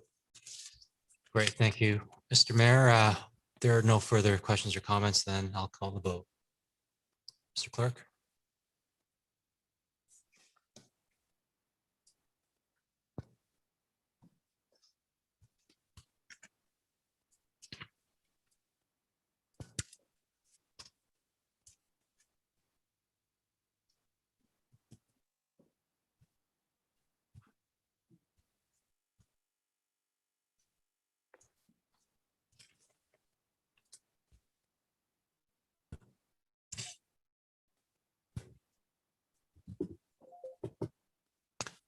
Great. It's been passed unanimously. I'll pass the chair back to the mayor. Thank you, Mr. Deputy Mayor. New business. Councillor Thompson. Councillor Gallagher. Councillor Gardner. Yes, Mr. Mayor. Whoops. Yes, Mr. Mayor, well, it's not exactly new business, but I think it's appropriate. I heard that we've lost a very important citizen. Harry was known as the Trumpeter Swan Man, and he received an Order of Canada. And it's a great loss. But he accomplished so much in his life and put Aurora on the map in that way with the Trumpeter Swans, brought them back to this area of the world. Thank you. Sorry, his name, sorry, Mr. Mayor, Harry Lumsden. Yes. Thank you. Thank you for bringing that up, Councillor Gardner. Councillor Kemp, new business. Councillor Humphreys, go ahead. Dear Mr. Mayor, I just wanted to mention just special thanks to Bylaw. They've been working with a few of us on some noise that's coming from the Highland Green condos, and it wasn't easy. It's like a needle in a haystack, but thank you to Ms. Van Leeuwen and Mr. Ray and his team. They actually did find a needle in the haystack today, and they'll be able to work with the property manager to avoid some of those, horrible noises that are causing some neighbors to really get agitated. And I know there's a bylaw coming up to bylaw amendment or improvement that's coming with that. But in the meantime, I just wanted to thank staff, their quick response. And, sometimes it was sort of almost unreasonable. Can you get there in 5 minutes, 10 minutes? And they're able to really step up to it. And the residents in the area are very thankful for that. So hopefully we'll get to the bottom of that issue. And I, just overall, I know that just from a snow perspective, we had like an incredible amount of snow. Something that we haven't seen in years. So I just want to thank Mr. Downey and his crew. They responded to two residents that were really trapped in a situation, 24-hour SLA, so they would have to wait. But staff really turned it around, and Mr. Colangelo, I believe Luigi, really worked hard through Mr. Downey to really respond. And that type of work effort, again, could have said no, wait till the next day, really helped out some residents, really helped out perception from our town. So thank you to staff. It wasn't really a request, but just a thank you and acknowledgement. Thanks. Thank you, Councillor. Councillor Gilliland, new business? Thank you. Through you, Mr. Mayor, to Mr. Downey. I know I had asked some questions about the town park area and the scheduling of the replacement of the playground. I know some residents kind of wanted to know and inquire about the projected plan for that. And I was wondering if you can kind of give me a few details about that, and also just about the, I guess, outdoor dining kind of areas that we offer, because I know they were inquiring about that as well. Mr. Downey? Oh, thank you. So through you, Mr. Mayor. There was an inquiry. Councillor Gillian brought forward an inquiry regarding two things. First of all, additional picnic tables or the need for additional picnic tables in Town Park. We put about a dozen picnic tables in Town Park each year. And then if there's a special event, we put additional tables in order to support that special event. Town Park is probably got the highest number of picnic tables of any other park within the town. However, there seems to be a desire to put some additional tables in, and we'll do best to try to accommodate that. With regards to the playground was put in 2002. And it is in the 10-year capital plan to be replaced in 2024. That will be in the 2024 capital budget for council consideration. If council wishes to move that forward, certainly they can do that through a request, and we can then bring forward an earlier date, a 2023 date, if council desires. Counselor?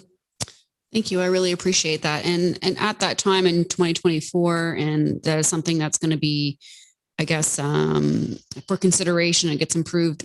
Will the public have some sort of input on the kinds of things that will be included in that park? I know it's kind of become out of a central area with, the splash pad and the skating rink, and obviously we have the armory and the band shell and stuff. Trying to really focus in on that being kind of a place to go to. It's going to offer a lot of different things for the community. So is that something that the public would be able to have some input on? Mr. Downey? So through you, Mr. Mayor, we always do public consultation whenever we do a playground replacement. And so that would be our normal process. Town Park, as you know, is used by members of the community, certainly with a number of special events in there. So it might be a little bit more of a robust community input than we would normally have in a local neighborhood park, but there will be a community input process. Counselor? Thank you. And just one final question, because you did say that there was about 12 picnic tables there and more during events. And I'm just wondering if you can kind of give me an idea what you mean by more by special events. Is it 2 more picnic tables, 3 more picnic tables? Mr. Downey?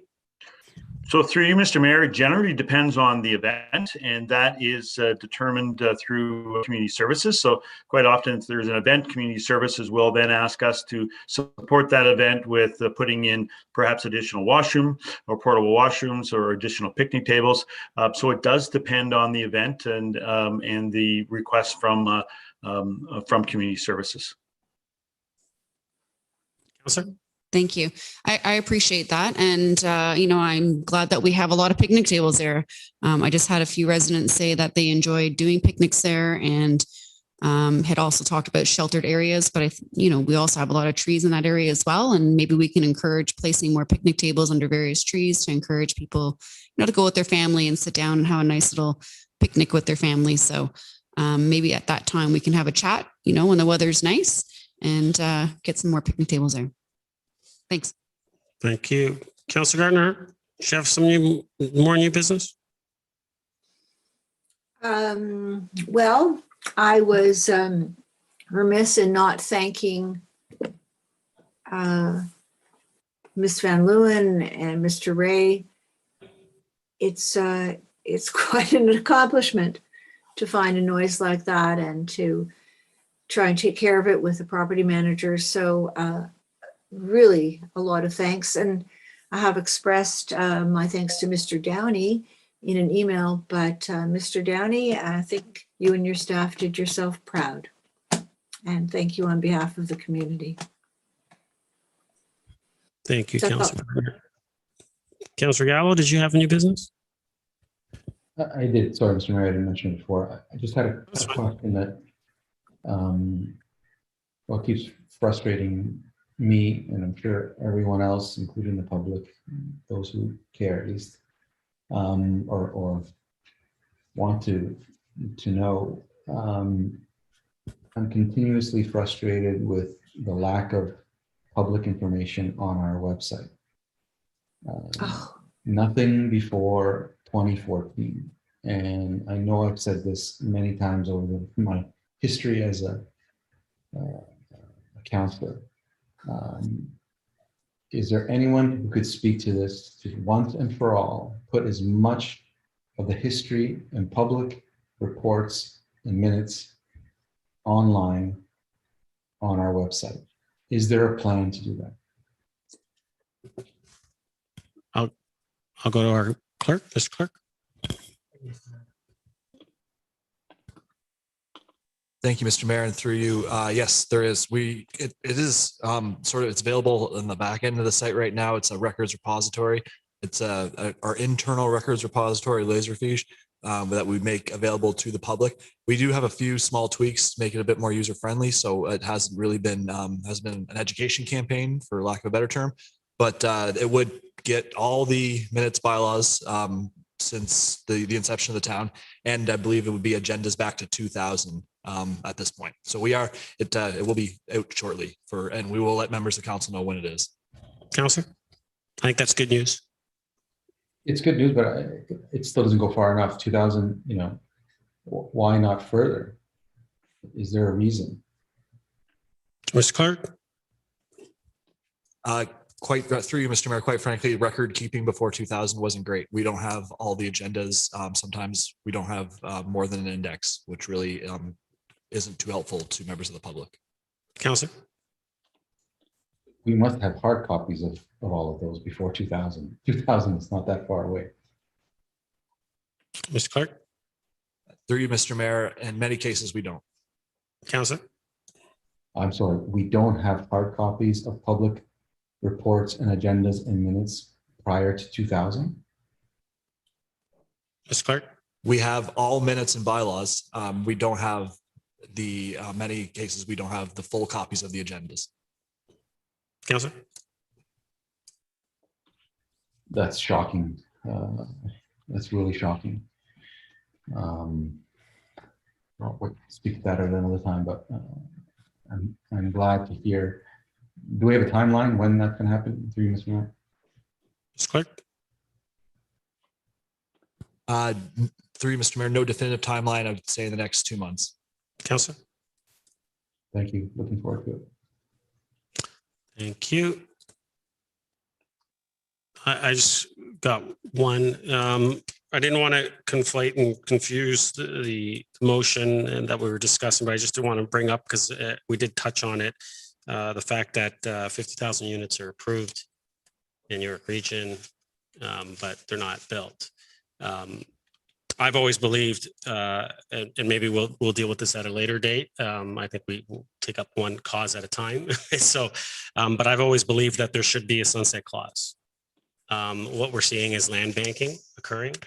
And I think that we should, quite frankly, the province should enact policies that basically have a use it or lose it. If you don't start putting the shovels in the ground by a certain time frame, you lose those approvals that a council has deemed to be approved. And I think that that's the way we need to move forward. Some other jurisdictions, not in Canada, do allow for it.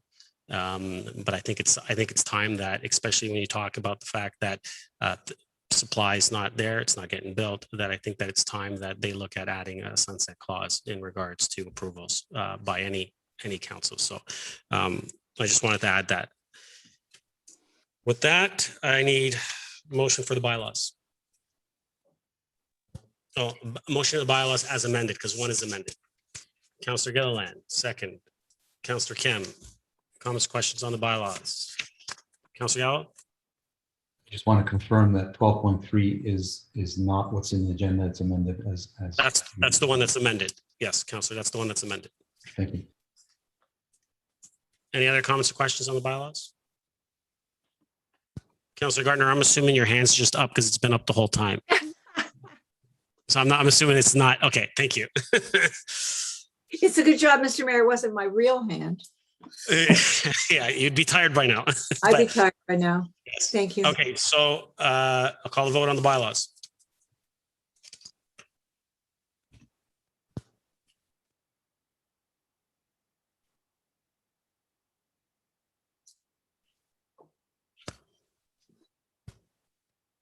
Councillor Gardner, just you. Yes.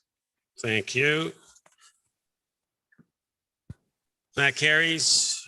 Confirming bylaw. Someone like to move that? Councillor Humphreys, Councillor Kim, all those in favor? Hands up. Opposed, that carries. Motion to adjourn. Councillor Gilliland, seconded by Councillor Thompson. All those in favor?